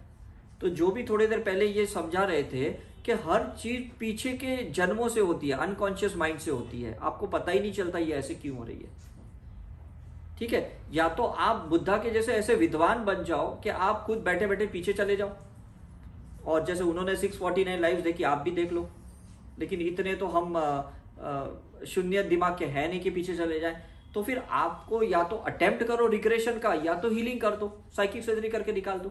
तो आपका धीरे धीरे क्या होगा ना, प्रेजेंट लाइफ अच्छी हो जाएगी। तो शुरू में आपको 2 महीने, 6 महीने, 1 साल, 2 साल नहीं दिखेगा, आपको लगेगा अभी भी ऐसा ही हो रहा है, अभी भी ऐसा ही हो रहा है, अभी भी ऐसा ही हो रहा है। लेकिन पीछे से कुछ हीलिंग हो रही है और धीरे धीरे एक ऐसा टाइम आएगा, अरे अब तो बिल्कुल ऐसा नहीं हो रहा है। उस समय के लिए आपको वेट करना पड़ेगा कि अभी बिल्कुल ऐसा नहीं हो रहा है जो पहले हो रहा था मेरे साथ। लेकिन अभी तो मेरी पत्नी मुझे प्रेरित करती है, बोलो जब ऐसा करते तो आप क्यों चुप रहते हो? हाँ, वो तो सब आप करेंगे। ही बोलो। मैं वही कह रहा आप क्यों हूँ नहीं बोलते? कि हमारे पास देखो 2 ऑप्शन है, या तो युद्ध करो, लड़ाई करो, और या तो उनके लिए इतनी प्रार्थना करो, इतनी हीलिंग करो कि उन्हें भी सद्बुद्धि आ जाए। बिकॉज अल्टीमेटली उन्हें भी नहीं पता कि वो ऐसा क्यों व्यवहार कर रहे हैं, समझ में कि नहीं। जब मैं जेलों में जाता हूं और जब मैं कैदियों को हीलिंग सिखाता हूं और मैं पर्सनली जब 1-to-1 मिलता हूं, तो वो बोलते हैं हम बाहर आके ना उसको छोड़ेंगे नहीं जिसकी वजह से हमें जेल हुई है। या इस जेलर को तो बिल्कुल नहीं छोड़ेंगे, पूरा दिन हमें परेशान करके रखा है। अब जेलर को क्या फायदा है आपको परेशान करने का? आपने कुछ क्राइम किया है, आप पकड़े गए हो, तभी सजा दे रहे हैं कि नहीं? है समझ में आ रहा है कि नहीं? राइट। तो जब मैं उनको बोलता हूं कि अगर आपको बाहर निकलना है और आपको एक नया अच्छा जीवन की शुरुआत करनी है, तो पहले तो यहाँ का अकाउंट क्लियर करके जाओ। तो फिर वो लोग हीलिंग स्टार्ट कर देते। और 1200 कैदी जो देहरादून की जेल में थे, आज 700 कैदी फ्री हो गए। तो वो जेलर मुझे हर 3-3 महीने में बुलाते, मुझे कहते डॉक्टर साहब आप आ जाओ, अब कुछ नया कैदी का यहाँ एक आया है, तो ग्रुप आया है, तो आप उनको हीलिंग सिखाओ करके। तो अभी तक मैं 8-9 बार उस जेल में गया हूँ और मैं उनको हरिद्वार, गोवा की जेल में, देहरादून की जेल में ऐसे ही सिंबल सिखाता हूँ, हीलिंग सिखाता हूँ। ऐसा है बिकॉज हम कोई बड़े महात्मा पुरुष नहीं है, लेकिन हम साइंस जानते हैं। तो वो लोग भी जब मैं जाता हूँ ना, तो उन्हें लगता है ये तो जींस पैंट वाला है, ये कोई साधु संत नहीं है जो प्रवचन देगा। तो वो मुझे बहुत अच्छे से सुनते हैं और समझते हैं, बिकॉज मैं भी घर गृहस्थी वाला इंसान हूँ, मैं भी फैमिली वाला आदमी हूँ, और कोई ऐसे शक्ल से लगता भी नहीं हूँ कि मैं बहुत बड़ा संत हूँ। एम आई राइट? तो जब हमें अपनापन लगता है ना, तो हम जल्दी सुनते हैं उसका। समझ में कि नहीं? जैसे अभी आप सब एक दूसरे के लगते हो, आप एक दूसरे जैसे ही हो, तो आपको मिक्स होने में टाइम नहीं लगेगा। Is it right? अभी कोई यहाँ पे समझो कोई एक बड़ी ऐश्वर्या राय आ गई, रानी मुखर्जी आ गई, आप बोलेगा यार ये तो बहुत हाई लेवल की है, तो आपका तालमेल नहीं होगा, आप सिर्फ इंप्रेस्ड हो जाओगे उससे। तो पहले तो आप क्या करो, अपने फैमिली मेंबर से तालमेल करो, उनके नजदीक आओ, उनके हार्ट टू हार्ट नजदीक आओ, सिंबल्स डालते हुए, हीलिंग करते हुए, प्रेयर करते हुए। जब उन्हें लगेगा ये बंदा अपना है, तो ऐसे टॉर्चर नहीं करेगा, परेशान नहीं करेगा। अभी डिफरेंस ज्यादा है, फ्रिक्शन ज्यादा है, अग्नि ज्यादा है, चिंगारी ज्यादा है, तो भेदभाव है। ठीक है? लेकिन जैसे जैसे आप ध्यान साधना करोगे, हीलिंग करोगे, वो चिंगारी खत्म हो जाएगी, वो फ्रिक्शन खत्म हो जाएंगे। नहीं तो 2 पत्थर को जब आप रगड़ते हो तो क्या निकलता है? हाँ, अग्नि निकलती है ना, फायर निकलती है। लेकिन अभी क्या हम स्पेस देंगे, मैं पहले से कह रहा हूं, स्पेस देंगे, 2 पत्थर के बीच में स्पेस देंगे, 2 इंसान के बीच में स्पेस देंगे। आपको क्या करना है, दोनों की कल्पना करनी है, ये मेरी मदर है, ये मेरी वाइफ है, और दोनों के बीच में मैं सिंबल्स डाल रहा हूं। तो धीरे धीरे धीरे एक दूसरे को समझने लगेंगे, और कुछ भी नहीं करना है। क्योंकि अगर हम अभी कोई गलत नहीं है, वो अपनी जगह पे सही है, उनकी मानसिक स्थिति है, ये अपनी जगह पे सही है ना? क्योंकि जो भुगत रहा है वो भी सही है, और जो परेशान कर रहा है वो भी सही है, क्योंकि वो जो परेशान कर रहा है वो कर्मों को ठीक करने में लगा हुआ है, और जो परेशान हो रहा है उसको अपना कर्म ही पता नहीं, तो वो भी परेशान का झंडा उठाए बैठा है कि मैं क्यों परेशान हूं, मेरे ऊपर क्यों अत्याचार हो रहा है, मेरे को क्यों टॉर्चर कर रहे हैं। लेकिन हिसाब किताब तो पिछले जन्मों का है, इस जन्म का तो है नहीं। तो जब तक आप स्वीकारोगे नहीं, उसको कबूल नहीं करोगे, उसको ठीक भी नहीं कर पाओगे। Is it right? अब यहाँ कलकत्ता में आने के लिए मेरी 3 बार फ्लाइट टिकट कैंसिल हुई, और मैंने जो 6-6 हज़ार रुपए फ्लाइट की टिकट भरी, अभी मैंने चेक किया तो मेरे को सिर्फ 650-750 रुपए रिफंड है। तो मेरा भी कुछ कर्म होगा कि भाई इतनी 3 बार कैंसिल हुई और 3 बार मुझे नई टिकट निकालनी पड़ी। अब वो लोग मुझे नई टिकट्स दे रहे थे, लेकिन वो शाम की टिकट दे रहे थे, और मुझे कैसे भी करके दक्षिणेश्वर दर्शन करना था। वो मेरा दिमाग में पहले से था कि 15 को रिट्रीट है, ये जो रिट्रीट है उसके 1 दिन पहले मुझे कैसे भी करके दर्शन करने हैं, ये मेरे दिमाग में था करके। उसके लिए मैं नई टिकट निकाल रहा था बार बार। अब वो टिकट भी कैंसिल होते ऐसे हो रही थी, या तो आप अपने हिसाब से रिफंड ले लो, या तो उनके समय के हिसाब से ट्रैवलिंग करो। Is it right? मतलब यू हैव टू पे द प्राइस। आप जब तक कोई चीज की प्राइस पे नहीं करोगे ना, वो चीज आपकी ठीक नहीं होने वाली है। ये चीज ध्यान में रखना। मैं तो सर सिर्फ यही करता हूँ, तभी तो आप यहाँ पहुंचे। हाँ ठीक है। ऊपर वाले ने इसलिए आपको यहाँ पहुंचाया, क्योंकि एक इंसान समझदार चाहिए, एक इंसान मतलब जिसकी आत्मा थोड़ी ऊंची लेवल की होगी ना, वो ऐसी जगह पे आएगा कि भाई तुम जाओ और घर के सिलसिले को खत्म करो, है कि नहीं? यस सर, कभी कभी ऐसा होता है कि कुछ कार्मिक से ना ऑन ऑफ होते रहते हैं, सबके होते हैं। So whenever we are doing healing, तो हम जब हायर वाइब्रेशनल स्टेट में आते हैं, हाँ। तब वो कहीं ना कहीं क्या बोलते हैं, एक स्लीपर सेल जैसे वो ये हो जाते हाँ। हैं। फिर हमको लगता है कि नहीं चलो ये प्रैक्टिस हो गई, चलो आगे कुछ और सोचते हैं, हाँ। वो सडनली पॉपअप होने लग जाते हैं। सेम ये तो फिजिकल लेवल पे हाँ। हुआ, बट जैसे ही इन्होंने सेशन लिया था कि स्पिरिट पार्टिकल जो हाँ, होते हैं, हाँ। तो वो भी होता है। सर इनका क्या कनेक्शन है और उनको रिलीज है, तो ये कैसे कर सकते हैं? हाँ, एक्चुअली कैसा है ना, देखो बहुत अच्छा हुआ आपने क्वेश्चन किया। हमारी जो साइकोलॉजी होती है ना, इस साइकोलॉजी के हिसाब से यूनिवर्स में स्पिरिट्स घूमती है ना। अब उस स्पिरिट को बॉडी नहीं मिली, आपको कहीं पे बदला लेना है, उस स्पिरिट को भी बदला लेना है, उस स्पिरिट को अट्रैक्ट करोगे आप और फिर वो बदला लेंगे। अब उसको ये नहीं पता कि उनको जिनसे बदला लेना है उनको आपसे कोई लेना देना नहीं है, समझ में कि नहीं। जैसे अभी हमारे यहाँ क्या होता है ना, सैटरडे संडे होता है ना, तो हमारे बॉम्बे में जो आरटीओ पुलिस वाले होते हैं, है ना, वो लोग क्या करते हैं ना भाई, रिश्वत खाने के चक्कर में जबरदस्ती का सबका लाइसेंस देखते रहते हैं बॉम्बे में। हमें पता है अभी इनको सैटरडे संडे पार्टी करनी है, उनको रूल्स रेगुलेशन से कोई पता नहीं, मतलब फर्क नहीं पड़ता। वो तो रोज आदमी तोड़ता भी है और वो तोड़ने भी देते हैं, कभी हेलमेट नहीं पहना, कभी बगैर लाइसेंस का ये किया। लेकिन सैटरडे संडे को उनको चाहिए पैसा, तो फ्राइडे से स्टार्ट कर देते वो, स्पेशली कर देते वो। तो इसी तरह से हम उन स्पिरिट्स को अट्रैक्ट करते हैं जो अस्वस्थ है, जो गुस्सा है, जो रिवेंज एटीट्यूड से है। वो सोचता है यार मैं इसके अंदर घुस के अपनी भड़ास क्लियर करूं, तो वो हम स्पिरिट पार्टिकल्स को अट्रैक्ट करते हैं क्योंकि ट्यूनिंग हो गई है। समझ में आया कि नहीं। तो काफी बार ये जो आर्मी वाले लोग हैं ना, उनका जो रडार होता है, वॉकी टॉकी होता है, वो कभी कभी दुश्मन की फ्रीक्वेंसी से कनेक्ट हो जाता है और उनकी वॉइसेस आते हैं, समझ में ना। तो ये चीजें ऐसी होती है कि हम ही उस वेवलेंथ को अट्रैक्ट करते हैं, हम उस फ्रीक्वेंसी से कनेक्ट हो जाते हैं और उसके ट्यूनिंग में आ जाती है। तो वो चीजें, अरे मैंने ऐसे किया, मैंने मर्डर किया, मैं तो कभी इतना मैंने ठीक है गुस्सा कर सकता हूँ, मैं मर्डर नहीं कर सकता हूँ, लेकिन वो एक स्पिरिट आई जिसने आपके गुस्से को मर्डर में कन्वर्ट कर दिया। समझ में कि नहीं, कि कभी कभी आप गाली गलौज कर देते हो कोई फैमिली मेंबर से, आपको लगती है वाह मैंने इसको ऐसा बोला, मैंने कैसे बोल दिया इसको। Exactly, it happens. Since 2.5 years I'm working on my anger. हाँ। But जो मेरे सबसे ज्यादा beloved है, मैं कानेडी वैष्णव फैमिली से हूँ, बहुत जैसे सब बोलते हैं नास्तिक फैमिली से। मेरे मतलब गांव के घर में पूरा एक दीवार विष्णु भगवान के इससे भरा हुआ है। हाँ। मेरे घर में मूर्ख है, तो मराठी में बोलते हैं बावळ, जो हाँ। बोलना भी पाप है। सही बात है। वहाँ पे मैं पंजाबी गंदी गालियाँ दे जाती हूँ। देखो।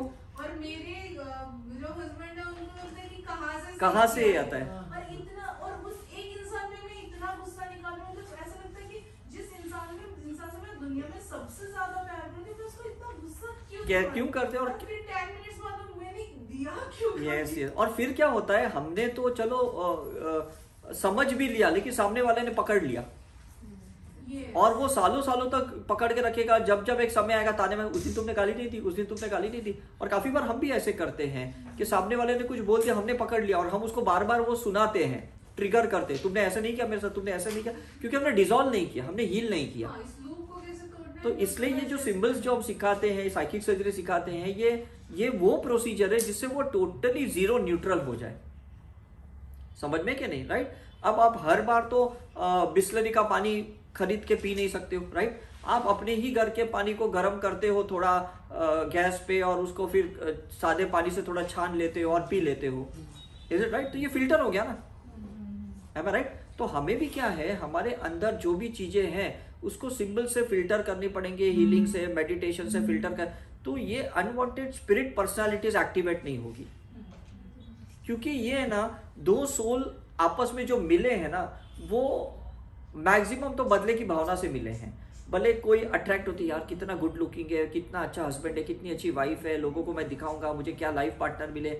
लेकिन धीरे धीरे जैसे हम रिलेशनशिप में आगे जाते हैं ना, समय जैसे जाता है, वो अंदर का जो पिछला हिस्सा है जो बदले वाला है, वो धीरे धीरे आगे आता है। फिर हम याद करते यार पहले दिन कितने अच्छे थे, हम साथ में घूमते थे, कितनी अच्छी बातें करते थे, लेकिन वो आपका मोह क्रिएट करने के लिए था। अगर मोह क्रिएट नहीं होता, अट्रैक्शन नहीं होता, तो आप रिलेशनशिप में जाते भी नहीं। ऐसे ही जॉब में होता है, ऐसे ही बिजनेस में होता है कि पहले बहुत अच्छी चीजें दिखती है, लगती है ना। हम लोग भी जब सर्जरी करते हैं तो हम बोलते हैं यार आज तो ये सलमान खान आ गया अपने ऑपरेशन थिएटर में। फिर जब हम उसकी फेशियल पालसी की सर्जरी करते हैं, देखते हैं यार अंदर तो वही गंदगी है जो दूसरे पेशेंट के गरीब के अंदर थी। तो फिर वो, लेकिन पहले मोह था ना कि कोई एक सेलिब्रिटी अपनी क्लिनिक पे आ रहा है, आज उसकी सर्जरी कर रहे हैं। समझ में आ रहा है कि नहीं। तो हम पहले ऐसे आकर्षित होते हैं, अट्रैक्ट होते हैं और उस रिलेशनशिप में घुस जाते हैं, आगे बढ़ते हैं। और जैसे हम आगे बढ़े, वो पूरा पन्ना पलट जाता है। बिकॉज हमारे एस्ट्रोलॉजिकल सर ज़्यादा बताएंगे, 1st से 7th हाउस में जो हमारा पार्टनर का जो हाउस होता है वो एक्टिवेट होता है। तब तक तो सिर्फ 1st हाउस एक्टिवेट था, मेरा अपना हाउस एक्टिवेट था। जैसे मैंने उसको पार्टनर के रूप में स्वीकारा, अब वो 7th एक्टिवेट हो गया। और वो 7th जो एक्टिवेट होता है वो पिछले जन्मों के हिसाब किताब के लिए आया है, तब मुझे समझता नहीं है। लेकिन समय जैसे आ गया, मेरे को लगता है अभी ऐसे क्यों हो रहा है, अभी ऐसे क्यों हो रहा है, पहले तो ऐसे नहीं हो रहा था। You got my point. तो बच्चा भी समझो बॉर्न होता है, पहले होता है कितना स्वीट बच्चा है, कितना क्यूट बच्चा है। जैसे जैसे बड़ा होता है बोलता साला शैतान है, मानता नहीं, कुछ भी करता है, क्योंकि वो बदले के भावना से हमारे घर में आए। 1.5 साल तक तो वो क्यूट लगता है कि नहीं। उसको उसके साथ फोटो लेते, ये लेते, लोगों को बताया कि मेरा बच्चा कितना क्यूट है। बाद बोलते ये साला शैतान का बच्चा है, मतलब हम बोलते भी ऐसे शैतान का बच्चा है। हम भूल जाते हैं यार हम ही तो माँ बाप है इसके। हाँ हाँ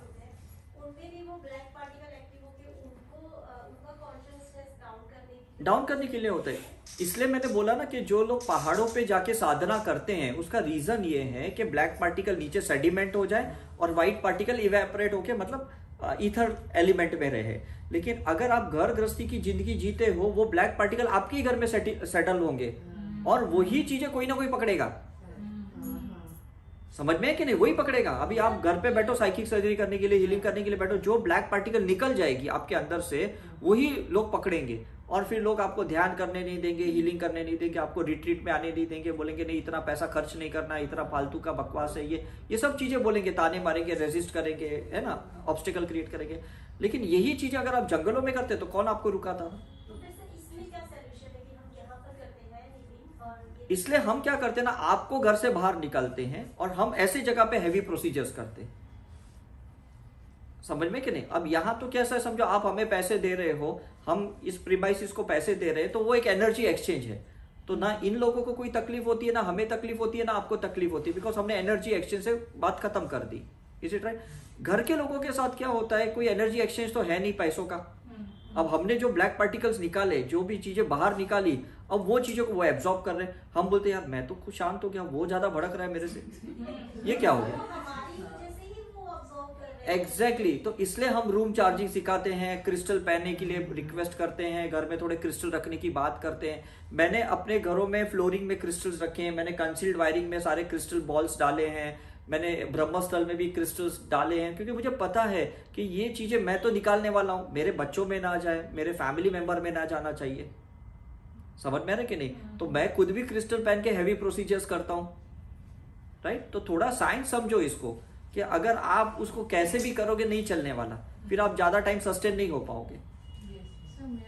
हाँ जैसे कि आप किसी के साथ कनेक्टेड हो, हाँ। मतलब जैसे मेरा ऑफिस में बॉस, हाँ तो वो बहुत पॉजिटिव है। हाँ ठीक है, जब कनेक्शन होता है, बात होता है, मीटिंग्स, बट कभी कभी मुझे लगता है वो बहुत इंटिमिडेटिंग है। मतलब जैसे आप बोले ना कि उसका पर्सनालिटी ऐसा है कि आप ज्यादा उसके साथ फ्री नहीं हो सकते। हाँ तो उसको हम कैसे तोड़ें? ये सिंपल्स डालो। क्या होता है ना, एक चीज समझ लो, कुछ लोग अपने ऑरा को रिजिड करके रखते हैं, स्टबन बना के रखते हैं। हमें सिंबल्स डाल के उसको सॉफ्ट करना पड़ता है ना। तो जब आप ऐसे करोगे, जैसे अभी हम लोग समझो तिरुपति जाते, शिरडी जाते हैं, हमको लगता है इतना ट्रैवलिंग करके गए, थोड़े अच्छे दर्शन होने चाहिए, लेकिन आपको पता है पुजारी लोग करने नहीं देते, तुरंत मतलब भगा देते हैं। हम क्या करते हैं, उन पे सिंबल्स डालते हैं, तो बहुत देर हमको खड़े रहने को मिलता है। तो अभी कुछ टाइम पहले ही हम लोग गए थे, तिरुपति गए थे, तो करीब हम 5 मिनट तक खड़े रहे और हमारे उस 5 मिनट में कम से कम 50-100 लोगों को उन्होंने भगा दिया, हमें नहीं भगाया, है ना। तो हमने उसको पॉजिटिव कर दिया। तो जैसे कृष्ण ने अर्जुन को पॉजिटिव किया और समय को पॉज कर दिया ताकि वो ज्ञान अंदर जाए, ठीक है। तो हम भी क्या करते हैं, ऐसे समय में कभी भी ऐसे इमीडिएट इश्यू होता है तो उसको पॉजिटिव कर देते हैं। जैसे हम न्यू जर्सी से टोरंटो ड्राइव करके जा रहे थे, मैं और मेरे बड़े भाई कार में, तो मेरे भाई ने बहुत स्पीड में गाड़ी चलाई और हमको पुलिस ने पकड़ लिया वहाँ पे। तो मेरा भाई बोलता है, मजाक कर रहा था, ही इज अ कार्डियोलॉजिस्ट, मुझे बोलता है अब तेरी हीलिंग देख कितनी काम आती है अमेरिका की पुलिस के ऊपर। मैंने बोला अरे ऐसा थोड़ी बोलना जाता है। बोलता नहीं तो करके दिखा तेरा। तो तो मैंने कहा ठीक है। तो जैसे पुलिस वाले आए और उन्होंने मतलब आपको पता है वहाँ टिकट का होता है करके, ये वो ऐसे कोई रिश्वत तो होती नहीं है करके, तो मैंने सिंबल्स डालना शुरू किया। थोड़े 2-3 मिनट के बाद पुलिस वाले ने छोड़ दिया। तो भाई बोलते हैं पहली बार ऐसे हुआ कि कुछ भी नहीं हुआ, ना फाइन लगा ना टिकट कटी, ऐसा है। मैंने कहा लेकिन इसका ये मिसयूज नहीं करना चाहिए, इसकी ऐसी टेस्टिंग नहीं करनी चाहिए। आप अच्छी चीज के लिए इस सिंबल्स का इस्तेमाल करो, ये अच्छी बात है करके, लेकिन ऐसा नहीं करे। तो यहाँ पे भी मैं जब भी दर्शन के लिए आता हूँ माँ के यहाँ पे, मैं सिंबल्स डालता हूँ। मैं कहता हूँ जो भी लोग इच्छा रखने के लिए आए हैं, इनकी इच्छा ऐसी पूरी हो, यहाँ पे कोई बलिया ना चढ़े, यहाँ पे कोई ऐसी सेक्रीफाइस ना हो, बिकॉज अल्टीमेटली आपको इच्छा पूरी करनी है। अब पुराने जमाने में किसी ने ऐसे एंकरिंग कर दिया है लोगों के दिमाग में कि आप माँ को इसका प्रसाद चढ़ाओगे तो आपकी इच्छा पूरी होगी। अब माँ को क्या जरूरत है कि किसी जानवर का मुंडी काट के उनको दो, उनको क्या मिलने वाला है? उन्होंने बोला अंदर के जानवर को मारो, हम बाहर से जानवर को लेके मारते उसको, राइट? तो वो क्या था कि जब हम लोग इन्फेंट सोल रहते हैं ना, हम अपने आप को हार्म नहीं करते, हम एनिमल्स को हार्म करते हैं। लेकिन जैसे हम इवॉल्व होते हैं ना, हम किसी को हार्म नहीं करते, है ना? आप किसी को हार्म नहीं करते, मतलब मच्छर को भी नहीं हार्म करेंगे। चींटी भी आएगी तो हम उसको बोलेंगे यार तू हट जा यार, काली बिल्ली मेरे बीच में मत आ। समझ में है कि नहीं? बिकॉज अभी हम इवॉल्व हो गए, अभी हमें पता है उसके अंदर भी वही जीव है जो हमारे अंदर है, हम कैसे मार सकते हैं उसको। Is it true? तो आपका बॉस भी कैसा है ना, देखो वो भी इंसान है, लेकिन कुदरत की शक्तियों के आगे हर इंसान पिघल जाता है। आज कृष्ण भगवान नहीं है, लेकिन उसकी फोटो देख के भी लोग पिघलते हैं, उसके मैसेजेस पढ़ के पिघलते हैं, ठाकुर के फोटोज देखते हैं या माँ के फोटोज देखते हैं या बाबा के फोटो लोग पिघल जाते हैं। क्यों? क्योंकि उन्होंने वो फोटोन्स छोड़ के रखे हैं, वो चेतना छोड़ के रखी है। किसी को आप याद करने से पिघल जाते हो, तो आप तो जिंदा इंसान है। आप सोचो, आप सिंबल डालोगे तो कितना जबरदस्त असर होगा। Is right? तो जहां पे भी आपको लगे ना कि यहाँ मेरे लाइफ में ये प्रॉब्लम है, तुरंत इस पे सिंबल्स डालना शुरू कर दो, आपके वो ऑब्स्टेकल्स निकलते जाएंगे। हाँ तो हम तो ऑलरेडी अपना बहुत कर्मा लेके आए हैं। हाँ, राइट। तो सर अगर कोई और स्पिरिट हम अट्रैक्ट करें और वो अपना बदला लेने के लिए हमको यूज करें, हाँ। तो ये तो इनजस्टिस हुई ना सर। हम अपना निपटाए या उसका निपटाए? मैं वही कह रहा हूँ कि यहाँ पे कैसा है ना, यहाँ पे बोलते हैं ना नजर हटी दुर्घटना घटी, आपने हाईवे पे लिखा हुआ पड़ा रहेगा, है ना? राइट? तो कहीं पे आपकी स्पिरिचुअल एनर्जी कम हो गई, आपका ऑरा छोटा हो गया ना, तो वो स्पिरिट्स आ जाते हैं अंदर।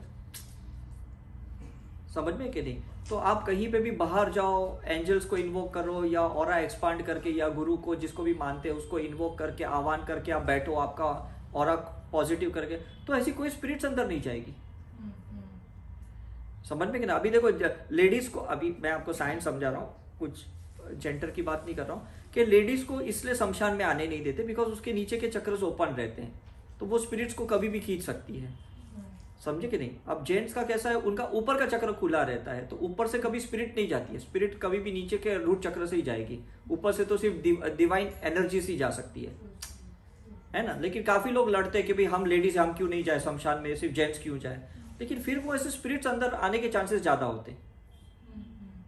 समझ में कि नहीं? है ना? तो हम एज अ मेडिकल पर्सन भी हमको क्या है ना, बच्चे को हॉस्पिटल आने नहीं देते बिकॉज उसके चक्र ओपन होते हैं, ऑरा ओपन होता है, तो वो इन्फेक्शन जल्दी पकड़ लेता है।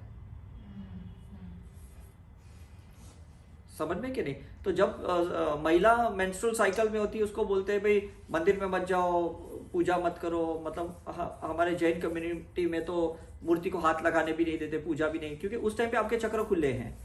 तो भगवान को जो भी उधर जाता है, पॉजिटिव चीजें बोलते हैं, मंत्र या जो भी बोलते हैं, उस टाइम पे नेगेटिव पार्टिकल को रिलीज करते हुए जाते हैं। अब ये जो महिला जो मेंस्ट्रुअल साइकिल में है, वो अगर जाएगी तो वो नेगेटिव पार्टिकल को खींच लेगी। समझ में कि नहीं? अब शादी भी जब होती है ना, तो 7 दिन या ऐसा मुझे लगता है कुछ दिन तक दूल्हे दुल्हन को बाहर जाने नहीं देते, है कि नहीं? क्योंकि उस टाइम पे उसका ऑरा ओपन रहता है, चक्र ओपन रहते हैं, कोई भी नजर लगा सकता है। समझ में कि नहीं? लेकिन आजकल कैसा होता है, आजकल का ये जो जनरेशन है उसको ये रिचुअल्स पसंद नहीं है, लेकिन उसको साइंस भी पता नहीं। You got my point? उसको लगता है क्यों, क्या फर्क पड़ता है ना? तो वो इंटॉक्सिकेशन भी करते हैं और शादी के एक दिन पहले भी घूमते हैं और कहीं ना कहीं फिर वो स्पिरिट्स अटैक करती है, फिर उस पार्टनर के बारे में कुछ नेगेटिव बोलती है, फिर शादी टूटती है, ब्रेकअप होता है, कुछ भी होता है। बिकॉज ये चीज़ें समझने जैसी है कि पहले के ज़माने में लोग को साइंस नहीं पता था, लेकिन इंट्यूशन था उनको, तो लोग उस हिसाब से रीति रिवाज बना के बैठे थे। अब क्या होता है, वो बड़े लोगों ने हमें साइंस समझाया नहीं और हम ब्लाइंडली किसी को फॉलो करना नहीं चाहते, हॉनेस्टली स्पीकिंग, राइट। तो डेफिनेटली अगर आप उस पर रिसर्च करो तो वो हर विधि, चाहे वो महावीर ने बोली कि सूर्यास्त के बाद मत खाओ, मतलब कितने बैक्टीरिया वायरस आपकी थाली में गिर सकते हैं, है ना, बिकॉज सनलाइट नहीं है तो बैक्टीरिया वायरस तो गिरने वाले। उस टाइम पे आप खाना खाओगे तो एसिडिटी होने के चांसेस ज़्यादा है, इन्फेक्शन होने के चांसेस ज़्यादा है, समझ में कि नहीं। तो उस टाइम पे कोई माइक्रोस्कोप थोड़ी था महावीर के पास कि उन्होंने देखा कि हाँ 6 PM को सनसेट होने के बाद बहुत बैक्टीरिया वायरस आए, लेकिन उन्होंने सिर्फ एक एंड रिजल्ट बताया, ठीक है। तो जिन्होंने भी नक्षत्र का भी कैलकुलेशन किया, अर्थ का, प्लैनेट्स का, मार्स, जुपिटर, इनके पास कोई मेजरमेंट नहीं थे, लेकिन उन्होंने बोला कि इतने दूर तक ये ग्रह है, वहां पे ये है, जुपिटर के बाजू भी ये है, वीनस इधर है, इसके बाजू में ये है। आज जब साइंस रिसर्च करता है तब सही में वही चीजें मिलती है, समझ में कि नहीं। तो कुछ चीजों को क्या है, आप है ना स्पिरिचुअल प्रैक्टिस करते हुए ना उस चीजों को धीरे धीरे उसको अपने जीवन में उतारो, अपने संस्कारों में उतारो, तो फिर आपको बहुत मजा आएगा। मैं नहीं बोलता हूं घर वालों को ब्लाइंडली फॉलो करो रिलीजन को, लेकिन आप साइंस को समझ पाओगे, जैसे मैं समझ पा रहा हूं, है ना। जैसे मैं अभी लास्ट 2 बार दुर्गा पूजा में आया तो मैं समझने की कोशिश कर रहा था कि भाई इतना क्या है दुर्गा पूजा का यहाँ पे। फिर मैं समझ में आया कि बॉम्बे में जो हमारे गणपति होते हैं वो सब नेगेटिव एनर्जी खींच लेते हैं घरों में रह के। तो यहाँ पे भी ऐसा ही होता है कि पंडाल लगता है, माँ को बिठाते हैं, माँ सबकी नेगेटिव एनर्जी खींच लेती है, फिर हम उसको पानी में डुबो देते हैं, तो वो सब लेके गई। अगर उसकी प्रतिष्ठा हुई रहती है, प्राण प्रतिष्ठा, तो उसको पानी में नहीं डाल सकते, बिकॉज उसके चक्र खुल गए हैं, उसका शक्तिपात हो गया, फिर उसको पानी में कैसे डालोगे। लेकिन ये जो आप 7 दिन 8 दिन के बाद या 11 दिन के बाद जो भी प्रोसीजर करते हो, इसका मतलब उसने सब खींच लिया, तो अब उसको रख नहीं सकते, बिकॉज अब वो नेगेटिव पार्टिकल्स के साथ ज्यादा है। शुरू में फोटॉन्स ज्यादा थे, तो उस टाइम पे उपवास करते हैं, महिलाएं उपवास करती है, राइट, क्योंकि उस टाइम पे क्या है, जब रिलीज ही हो रहा है तो और ज्यादा रिलीज होने दो। फिर डांस करते हैं तो पैर के चक्र में से रिलीज होता है, समझ में कि नहीं। दिया जलाते हैं तो और ज्यादा लाइट होने के चांसेस ज्यादा है। मतलब ये जो भी प्रोसीजर्स है ना, हर एक प्रोसीजर के पीछे कुछ तो साइंस है, और अगर आपने वो चीज की तो डेफिनेटली। अभी देखो ना, हम 5 रिश्तों को ना भगवान मानते हैं, जैसे पति परमेश्वर ऐसा है, पत्नी लक्ष्मी होती है, बच्चा भगवान का दूसरा रूप होता है, गुरु को भगवान मानते हैं, डॉक्टर को भगवान मानते हैं, समझ में कि नहीं। इवन जो टीचर्स रहते हैं उसको भी हम गुरु मानते हैं। ये 4-5 रिलेशनशिप ऐसे हैं कि जिसको हम आइडियलिस्टिक मानते हैं, भगवान मानते हैं। और जब आपने उनको एंकरिंग कर दिया, भगवान समझ लिया, फिर आपको गिला शिकवा नहीं रहनी चाहिए हस्बैंड वाइफ से या किसी से भी नहीं, या पेरेंट्स से भी नहीं, बिकॉज पेरेंट्स भी भगवान है, डॉक्टर भी भगवान है, जो डॉक्टर ने बोला फॉलो करो, समझ में कि नहीं। तो जब आप सरेंडर हो जाते हो उस पॉइंट ऑफ व्यू के लिए, ये तो भगवान है, ये तो गलत नहीं करेगा, अब वो गलत कर रहा है तो भी आपका कर्म क्लियर होगा, आपको तकलीफ नहीं होगी। आप बोलोगे मैं क्यों ब्लाइंडली मानूं, वो तो हमेशा मेरे साथ गलत ही कर रहा है, समझ में कि नहीं। अभी कई ने बोल दिया जाओ, तो 14 साल चले गए, तो 14 साल में राम का नुकसान क्या हुआ, थोड़ी वो कोई जॉब पे थे कि उनका जॉब गया, है ना। कौन सा उनका बिजनेस था कि उनकी कोई फ्रेंचाइजी थी, है कि नहीं। वो तो बेचारे जंगल में जाके और तप किया और साधना की और भगवान बन गए। तो मतलब कुछ भी जो चीजें होती है उसके पीछे आपका सोल का एक प्लान होता है, और उसको होने दो, कहने का मतलब उस पर ज्यादा लॉजिक मत यूज करो। लॉजिक कहां यूज करना है, जहां उसका साइंस समझना है। रेजिस्ट करने को लॉजिक यूज मत करो, बहानेबाजी बनाने के लिए लॉजिक यूज मत करो, मैं तो नहीं मानती हूं, ये सब बेकार की बातें हैं, ऐसे मत बोल। क्या आपने रिसर्च किया इसके पीछे? नहीं किया, फिर आप क्यों गए? मैं 2019 में जब कुंभ के मेले में गया और मैं सब नागा साधु को देख रहा था, भाई ये कर क्या रहे, ये विभूति लगा रहे, सब सफेद सफेद ये वो सब करके। तो उसका साइंस मुझे समझ में आया कि उनका टेम्परेचर कुंडलिनी ऊपर आती है तो वो ठंडक करना पड़ता है करके, ऐसा है। और उनकी सेक्सुअलिटी एकदम 0 लेवल की होती है, तो उन्हें कोई फर्क ही नहीं पड़ता है। जैसे हमारे दिगंबर जैन साधु होते हैं, ऐसे घूमते हैं वो, समझ में कि नहीं। तो उसके बाद उनके फिर कुछ एक प्रोसीजर मुझे बचपन से मैं सुनते आ रहा हूँ कि बच्चे गायब होते कुंभ के मेले में, आपने भी सुना होगा, पिक्चरों में देखा होगा। तो मैं वो साइंस समझ नहीं, क्योंकि बार बार अनाउंसमेंट हो रहा था। जिस दिन मैं 4 फरवरी 2019 में गया 4 करोड़ लोग आए थे और बार बार अनाउंसमेंट हो रहा था मेरा बच्चा खो गया, मेरा बच्चा खो गया, ऐसा है। मैं बोले कुंभ के मेले में ही बच्चे क्यों खोते, अपने मॉल में तो कभी खोते नहीं, इतने मॉल घूमते हैं हम लोग, है कि नहीं।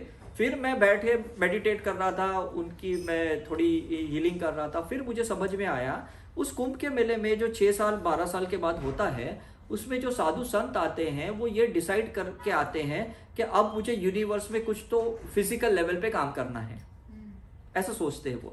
तो वो क्या करते हैं, वो उन डिवाइन बच्चों को ना ऐसे अगवा कर देते हैं, किडनैप कर लेते हैं, और वो अपनी कॉन्शियसनेस उनको देते हैं और फिर उनको भेजते हैं, आगे भेजते हैं। तो फिर वो साधु संत का काम करना शुरू कर देते हैं, क्योंकि जो बच्चे वैसे भी घूम रहे थे उनके माँ बाप के पास 2-4 तो वैसे ही एक्स्ट्रा रहते हैं, उनको कोई फर्क भी नहीं गिरता। मैं 6 लाया था, 2 गए, अब 4 तो बच्चे मेरे पास। लेकिन उनके लिए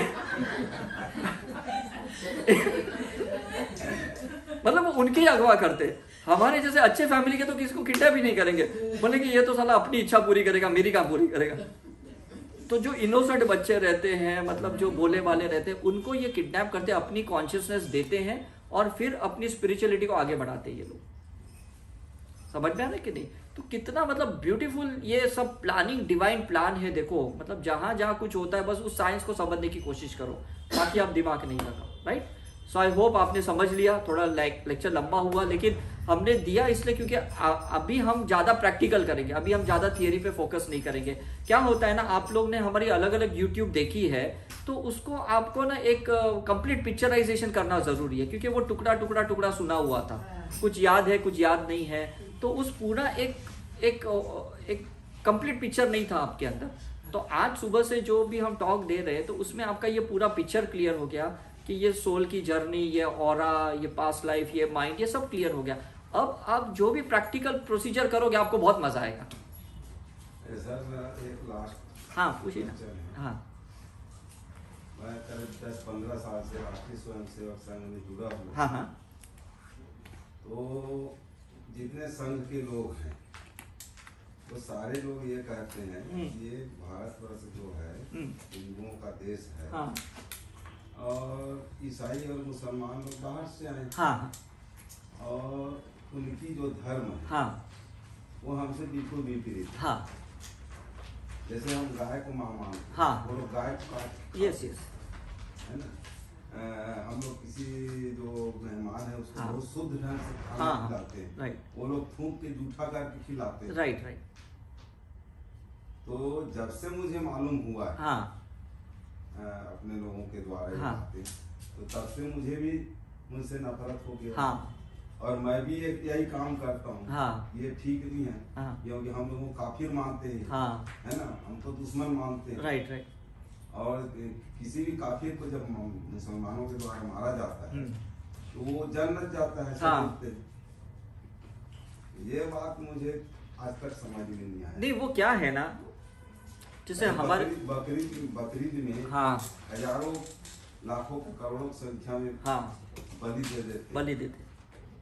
मैंने उसके पीछे भी बहुत रिसर्च किया, बिकॉज मैं जब मेडिकल कॉलेज में था, मेरे रूम पार्टनर दोनों मुस्लिम ही थे, तो मैं उनका पूरा प्रोसीजर देख रहा था उस टाइम पे। तो इतना तो समझ में नहीं आया, क्योंकि वो 5 बार नमाज पढ़ते थे, फिर वो इतना नॉनवेज मटन ये सब खाते थे। लेकिन जब ये फील्ड में आया ना, तब मुझे समझ में आया कि ये भी एक जरिया है कि जानवर को मनुष्य में आने के लिए उसको मनुष्य से ही मरना पड़ता है, अदरवाइज वो इंसान क्यों बनेगा, है ना। तो कोई भी जानवर जब मरेगा तो वो ये सोच के मरेगा भाई मैं तो बदला लूंगा, और ऐसे फिर वो मनुष्य के अवतार में आता है, ऐसा है करके। तो ये जो मान्यताएं है ना, ये कम चेतना वाले लोगों ने मान्यताएं बनाई कि इसको काटो, ये बलि चढ़ाओ, ऐसा करो वैसा करो। तो उन्होंने उसको धर्म बना दिया, और हमें क्या लगता है कि ये धर्म गलत है, ये धर्म के लोग गलत हैं, ऐसा है। जैसे जैनिज्म में ये बोलते हैं कि कृष्ण कितने गलत इंसान थे कि द्रौपदी का वस्त्रहरण भी करने दिया और महाभारत रचाया, इतने लोगों को मार दिया। और महावीर बोलते हैं अहिंसा को पालन करो, किसी की हिंसा मत करो। तो वो लोग तो कहते हैं कि भाई कृष्ण तो नर्क में बैठे हैं। मतलब हम अगर मुस्लिम कल्चर को ऐसा बोलते हैं तो कोई हमारे हिंदू कल्चर को भी ऐसा बोलता है। You got my point? समझ में आ रहा है कि नहीं? तो ये एक अलग अलग स्कूल है। जैसे अभी कैम्ब्रिज बोर्ड है, दिल्ली बोर्ड है, हमारी महाराष्ट्र बोर्ड है। हर बोर्ड का अपना अभ्यास है, अपना एक सिलेबस है। वो लोग अपनी जगह पे सही है। हम सब चीज का अनुभव लेने के लिए आए हैं। अगर मैं आपकी पास्ट लाइफ रिग्रेशन करूं, 101% 5-6 लाइफ में तो आप मुस्लिम रहेंगे ही रहेंगे। और आपने भी नमाज पढ़ा और आपने भी कितनी काटे हैं। अब आप जब हिंदू में आए हो तो आपको उनको ऐसा बोल रहे हो। और इसलिए क्या है ना कि नॉर्मली पास्ट लाइफ करने नहीं देते, क्रिश्चियनिटी में करने नहीं देते, जैनिज्म में नहीं, मुस्लिम में, इस्लामिक में नहीं, क्योंकि उन्हें पता है कि अगर ये देख लेगा कि पिछले जन्म में और कोई धर्म का इंसान था तो ये धर्म का पालन नहीं करेगा वो। समझ में आ रहा है कि नहीं? तो हम लोग को हर चीज को देखना है कि अच्छा ये ऐसा हो रहा है, संसार में ऐसा शायद घटित होना जरूरी है। समझ में कि नहीं? अब मुस्लिम लोग ये बोलते, देख तो कैसी द्रौ मतलब माँ है, उसने 5 पांडव से इसकी शादी कराई। समझ में कि नहीं? मतलब एक लेडीज 5 मेल से शादी करती है। हम बोलते हैं देखो मुस्लिम में कैसा है कि एक आदमी 4 बार शादी कर सकता है। 4 बार नहीं, वो लोग रिश्ता मानती नहीं। हाँ, मैं वही कह रहा हूँ कि ये जो भी चीजें होती है ना, अगर कुदरत उसको होने दे रहा है तो हमें तो कोई आपत्ति आनी नहीं चाहिए। मैं तो कहता हूँ उसको होने दो, उनको अपना एक अनुभव लेने दो। जो भी वो गलत कर रहे हैं या सही कर रहे हैं हमें नहीं पता, लेकिन उनको अपना अनुभव लेने दो। अगर हम उसको अटका के बैठेंगे कि मुझे ये लोग पसंद नहीं है, मुझे ये धर्म पसंद नहीं है, तो उसका ब्लॉक हमारे हार्ट में रहेगा, हमारे किडनी में रहेगा और हमें बीमारी होगी और हमें पता ही नहीं चलेगा कि उस कौम के बारे में हमने कुछ पकड़ के रखा और साले हमें तकलीफ हुई, हमें गांठें हुई। Am I right or wrong? समझ के नहीं? राइट? तो मेरा कहने का मतलब ये है कि इस दुनिया में जो भी कुछ हो रहा है ना, उसको गलत मत समझो, उसको सही मत समझो। बस वो होने के लिए हो रहा है और उसको होने दो। ठीक है? अगर आप उसको होने दोगे तो आप उसको एब्जॉर्ब नहीं करोगे, आप उसमें दखल अंदाजी नहीं करोगे। और जहां दखल अंदाजी नहीं किया तो कोई प्रॉब्लम ही नहीं है कि नहीं? फिर आप एक की मान्यता पकड़ के दूसरों को कंपेयर करोगे, दूसरी की तुलना करोगे, दूसरे के अंदर कमियां खामियां निकालोगे, कैसे चलेगा? कोई आपकी भी तो निकालेगा। आप भी तो संपूर्ण मतलब संत तो नहीं हो, भगवान तो नहीं हो। आपकी अपने अंदर भी कुछ कमियां खामियां है, कोई और देखेगा और वो पकड़ेगा आपकी, क्योंकि आपने किसकी पकड़ी है। एम आई राइट? तो भगवान को अपना काम करने दो, आप सिर्फ अपना मनुष्य का अवतार का काम कर लो, बस और कुछ मत करो। पाप पुण्य और धर्म अधर्म के मतलब क्या? नहीं है ना, मतलब तो है ना, हर एक का अनुभव तो ले रहे हैं ना। कुछ अच्छा किया उसका अनुभव लो, कुछ बुरा किया उसका अनुभव लो, तो आपको समझ में आएगा। देखो बुरा करने से मेरे को ऐसा ऐसा सजा हुई, मुझे लोगों ने गालियां दी, मुझे जेल में डाला, है ना? सर एक बात बताओ, हाँ, अगर चोर है तो साधु का साधु रहेगा, है रहेगा। ना है तो वो चोर होकर उसका साधु बनाएगा। सही बात है, बात है, सही बात है। तो सोच रहा है इसे। हाँ, क्योंकि कुदरत को तो मैंने ऐसे करके हम लोग का अच्छा बनाएगा। अच्छा बनाएगा, क्योंकि कुदरत को तो किसी भी तरह से दिन और रात का अनुभव देना है ना? रोशनी अंधेरे का अनुभव कुदरत ने देना। तो उस सब धर्म का पैदा किया ना। हाँ, वो अलग, वो सभी में कॉन्फ्लिक्ट होगा, उससे एक दूसरे सीखेगा। को सीखेगा, तब तो हम सीखेगा। राइट, हमरा क्या है, हम कौन है। हाँ। अभी मेरे ही घर में ऐसा होता है, बिकॉज मेरा बेटा जो है ना जरूरत है। वो महाराष्ट्र बोर्ड में पढ़ा है हाँ। और मेरी बेटी कैम्ब्रिज बोर्ड में पढ़ी। तो दोनों का रोज शाम को होता है कि भाई मेरे स्कूल में ये होता है, मेरे स्कूल में होता है, हमारा कल्चर है, हमारा कल्चर ये। तो दोनों जन सीख रहे एक दूसरे के साथ, नहीं तो सीखेंगे कैसे? हाँ। है ना? लेकिन बैलेंस भी होना चाहिए, बैलेंस होना कोई चाहिए। ज्यादा हो जाएगा। एग्जैक्टली, यही होता है।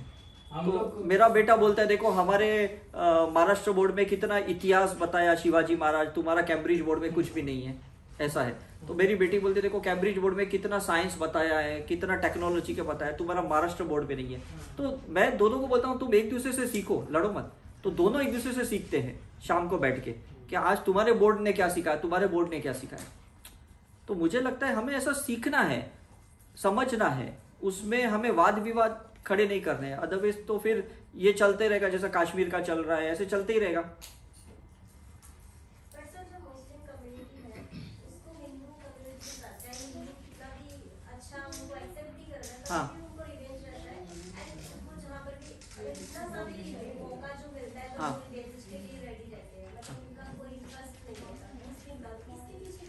नहीं, सिंपल है ना, जब कोई भी एक मास पैटर्न को आप स्वीकारते नहीं हो ना, तो उसके अंदर रिवेंज तो वैसा भी होता है,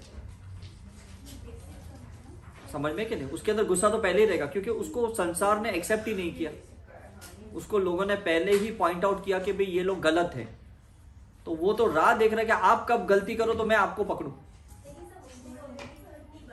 हाँ हाँ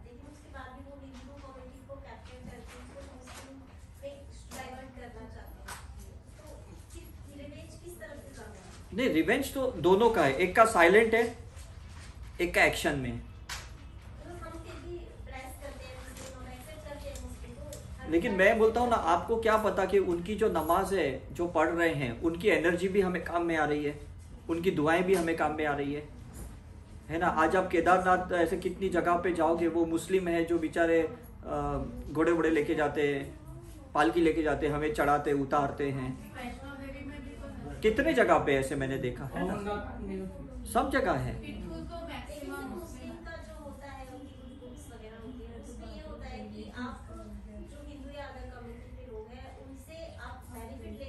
हाँ हाँ नहीं, मैं यही कहता हूँ कि कुछ चीजें जो लिखी गई है वो तो इंसान ने लिखी गई है, भगवान ने तो ऐसी किताबें लिखी नहीं है। इंसान तो अपने स्वार्थ के हिसाब से कुछ भी लिखेगा। जैसे हम LIC पॉलिसी लेते हैं, उसमें ऐसे लिखा रहता है कि नेचुरल कैलामिटीज में आपको कुछ नहीं मिलेगा, हम पढ़ते थोड़ी है, हमको लगता है अरे हाँ बुरे टाइम पे आफत में ना ये पैसा काम आएगा मेरे को। तो इंसान तो स्वार्थी है, उसको तो क्या चाहिए, उस कस्टमर चाहिए, पैसा चाहिए, लेकिन हेल्प थोड़ी देना है कि नहीं? ऐसा है। तो हमें ब्लेस करना है, क्योंकि हम भी उस दौर से गुजर चुके हैं। मैंने तो जितनी पास्ट लाइफ देखी है और 3,500 लोगों की भी देखी है, हर इंसान अलग अलग धर्म से गुजर चुका है। मतलब मैंने कभी आज तक कोई ऐसा बंदा देखा ही नहीं है जो एक ही रिलीजन में स्टार्टिंग से एंड तक गया है, क्योंकि हर धर्म में ना मिनिमम 2 बार जन्म लेता है। ध्यान से सुना, 2 बार जन्म लेता है। पहली बार रिलीजियस पॉइंट ऑफ व्यू लेता है, दूसरी बार स्पिरिचुअल पॉइंट ऑफ व्यू लेता है। तो पहली बार जितनी उसने शिद्दत से धर्म को निभाया है, दूसरी बार वो अपनी ही पैटर्न तोड़ने के लिए आता है और वो स्पिरिचुअल बनता है। मैंने अपनी 2 जैन धर्म की लाइफ देखी, उदयपुर और जयपुर में, जहां पे मैंने कट्टरली जैनिज्म को फॉलो किया, और इस लाइफ में मैं 1% भी फॉलो नहीं कर रहा हूं। मैं विरुद्ध नहीं कर रहा हूं, लेकिन मैं फॉलो भी नहीं कर रहा हूं। तो मैं अपनी ही पैटर्न तोड़ने के लिए आया। समझ में आ रहा है कि नहीं? तो आप भी हर धर्म में 2 बार आओगे। एक बार बुद्धिज्म में आओगे तो आप बैकवर्ड क्लास के बुद्धिज्म में गिने जाओगे, एक बार बुद्धिज्म में आओगे फिर आप एनलाइटनमेंट की टिबेटियन मॉन्क बन के ऐसे एनलाइटन बॉर्न होंगे। समझ में कि नहीं? तो आपने जो लड़ाई दंगे फसाद किए हैं, या OBC के लिए फाइटिंग किया, बैकवर्ड क्लास के लिए फाइटिंग किया, अब आप हंसोगे कि यार ये लोग क्यों फाइट कर रहे हैं, लेकिन हम कर चुके हैं, सब हम सब कर चुके हैं। जब तक आप ये पूरे सारे स्कूल से गो थ्रू नहीं करोगे ना, आपको सेंटर पे आने नहीं मिलेगा, आप 360 डिग्री सर्कमफ्रेंस पे घूमते ही जाओगे। तो बेटर है कि हम हर एंगल के धर्म को स्वीकारें और सेंटर पे जल्दी आ जाए, तो उस सेंटर पे आपको मुक्ति मिलेगी, सर्कमफ्रेंसेस पे मुक्ति नहीं मिलेगी आपको। ऐसा है कर सर, उनका नमाज तो वाइट कॉटन पढ़ा ही रहा है। हाँ बड़ा, मैं वही तो कह रहा हूँ ना। तो फिर क्योंकि कोई प्रेयर गलत, जो भगवान की प्रेयर है वो गलत नहीं है, लेकिन ग्रंथ तो इंसान ने लिखा है और लिखने वाला स्वार्थी है और वही फॉलो करते। अभी कैसा है ना कि हमको बचपन में ट्विंकल ट्विंकल लिटिल स्टार पढ़ाया, तो हम तो वही फॉलो करेंगे, है ना, बाबा ब्लैक शीप, अम्टी डम्टी, हम यही फॉलो करेंगे, बिकॉज किसी ने लिख दिया, बस हम तो फॉलो कर रहे हैं, हमें ये पता ही नहीं है ऐसा क्यों लिखा, ऐसा है करके। तो हमें उसको पॉइंट ऑफ नहीं करना है जो लोग फॉलो कर रहे हैं, बिकॉज भगवान ने ऐसा भेदभाव नहीं लिखा है, इंसान ने अपने स्वार्थ के हिसाब से उसको ऐसे कैप्चर किया है। जैसे माँ ने यहाँ नहीं बोला कि किसी को है ना बलि चढ़ा के मेरे पास आओ मैं आपकी इच्छा पूरी करूँ, यहाँ इंसान ने कुछ अपना फितरत रचाया है कि बस जानवरों को मारो, बलियां चढ़ाओ, वो अपने लोअर कॉन्शियसनेस के वजह से या बिजनेस पॉइंट ऑफ व्यू पता नहीं जो भी रहेगा, तो वो लोग पकड़ के लेके आते हैं बकरियों को। क्योंकि सर मेरे बहुत सारे मुस्लिम फ्रेंड्स हैं, हाँ। बचपन से ही बहुत सारे फ्रेंड्स हाँ, हैं हाँ। मुस्लिम। वो होते तो सब लोग अच्छे हमारी तरह ही होते हैं। हाँ। कि सब अच्छे Exactly. होते हैं, सब अच्छे ही सब होते हैं, अच्छे। लेकिन वहाँ दिक्कत क्या होती है कि जो उनका लिखा हुआ है ना, हाँ। एक जगह पे वहाँ जब वो फॉलो कर लेते तो वो अलग होता है। वही प्रॉब्लम तो वही होता है ना। तो इसलिए हमें क्या ना प्रे करने का कि सब लोग वननेस में आ जाएं, सब लोग यूनिवर्सल ट्रूथ को फॉलो करें, माइंड के ह्यूमन माइंड के लॉस को फॉलो ना करें। है ना, क्योंकि ह्यूमन माइंड तो अपने स्वार्थ के हिसाब से कुछ भी डिजाइन करेगा। सर वो मैं जब अमृतसर में थे, हाँ। उस टाइम ना देखा वो जो गर्ल्स साहब है ना, हाँ। इसका घर में कोई बीमार पे है, हाँ। तो वो लोग क्या किया, जो आग बंद करके वो गर्ल्स साहब खुला, हाँ। वो पेज में लिखा है हाँ। कि इसको डेथ होगा। हाँ। हम खुद देखा है, ओ। तो ये कैसे हुआ? हाँ, वही कह रहा ना, वो चीज भी एक कलेक्टिव पैटर्न थॉट उसमें घुस गया कि ये चीजें होनी है तो ये चीजें होनी है, ऐसा है। तो वो माइंड सेट है ना, एक लॉक हो जाता है, एंकरिंग हो जाता है, वो चीजें वो एक पैटर्न बन जाती है। उधर किसी को जैसे मैं जब रामकृष्ण में काम कर रहा था ना, तो उस टाइम पे किसी ने बोला कि गणपति दूध पी रहा है, आपने भी शायद सुना होगा। तो सबने अपना टीवी चालू किया, गणपति को पिलाया, क्योंकि कलेक्टिव पैटर्न बन गई। सबने इतना मतलब श्रद्धा से बोला, तो बोलते देखो मेरा भी पिया, देखो मेरा भी पिया, ऐसा है। तो माइंड कैसा है ना, कलेक्टिव पैटर्न से चलता है ये।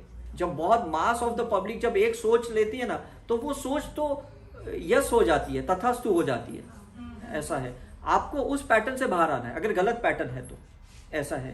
क्योंकि नहीं तो आप विक्टिमाइज्ड हो जाओगे। जैसे अभी चल रहा है सर। हाँ, ये अभी चल रहा है, ये कलेक्टिव पैटर्न है। अभी हम कश्मीर गए, हम तो न्यूट्रली गए, है ना, हमने तो किसी का कोई भेदभाव नहीं किया, राइट। अब वो कैसा हो गया कि वो लोग वहां के लोगों के लिए भी भेदभाव रखते हैं। हमारे साथ एक बंदा आया हमको हेल्प करने के लिए, मुस्लिम था। वो बोला आपको आगे बहुत प्रॉब्लम होगा, मैं आपके साथ चलता हूँ। तो हमने बोला चलो। अब उसको ही सबसे ज्यादा प्रॉब्लम क्रिएट किया, जबकि वो मुस्लिम था और लोकल पर्सन था। उसको होटल में उतरने नहीं दिया, रूम नहीं दिया। हमको बोला या तो आप निकल जाओ या तो ये निकल जाए, ऐसा है। तो मतलब अब देखो वो लोग इतने एंटी हो गए कि खुद के लोगों को बर्दाश्त नहीं कर रहे। समझ में आ रहा कि नहीं? तो इतना हम नेगेटिव नहीं होना चाहिए कि बाद में हमें अपने ही लोग दुश्मन लगे, है ना, ऐसा नहीं होना चाहिए। ठीक है, चलो, थैंक यू वेरी मच, मजा आ गया।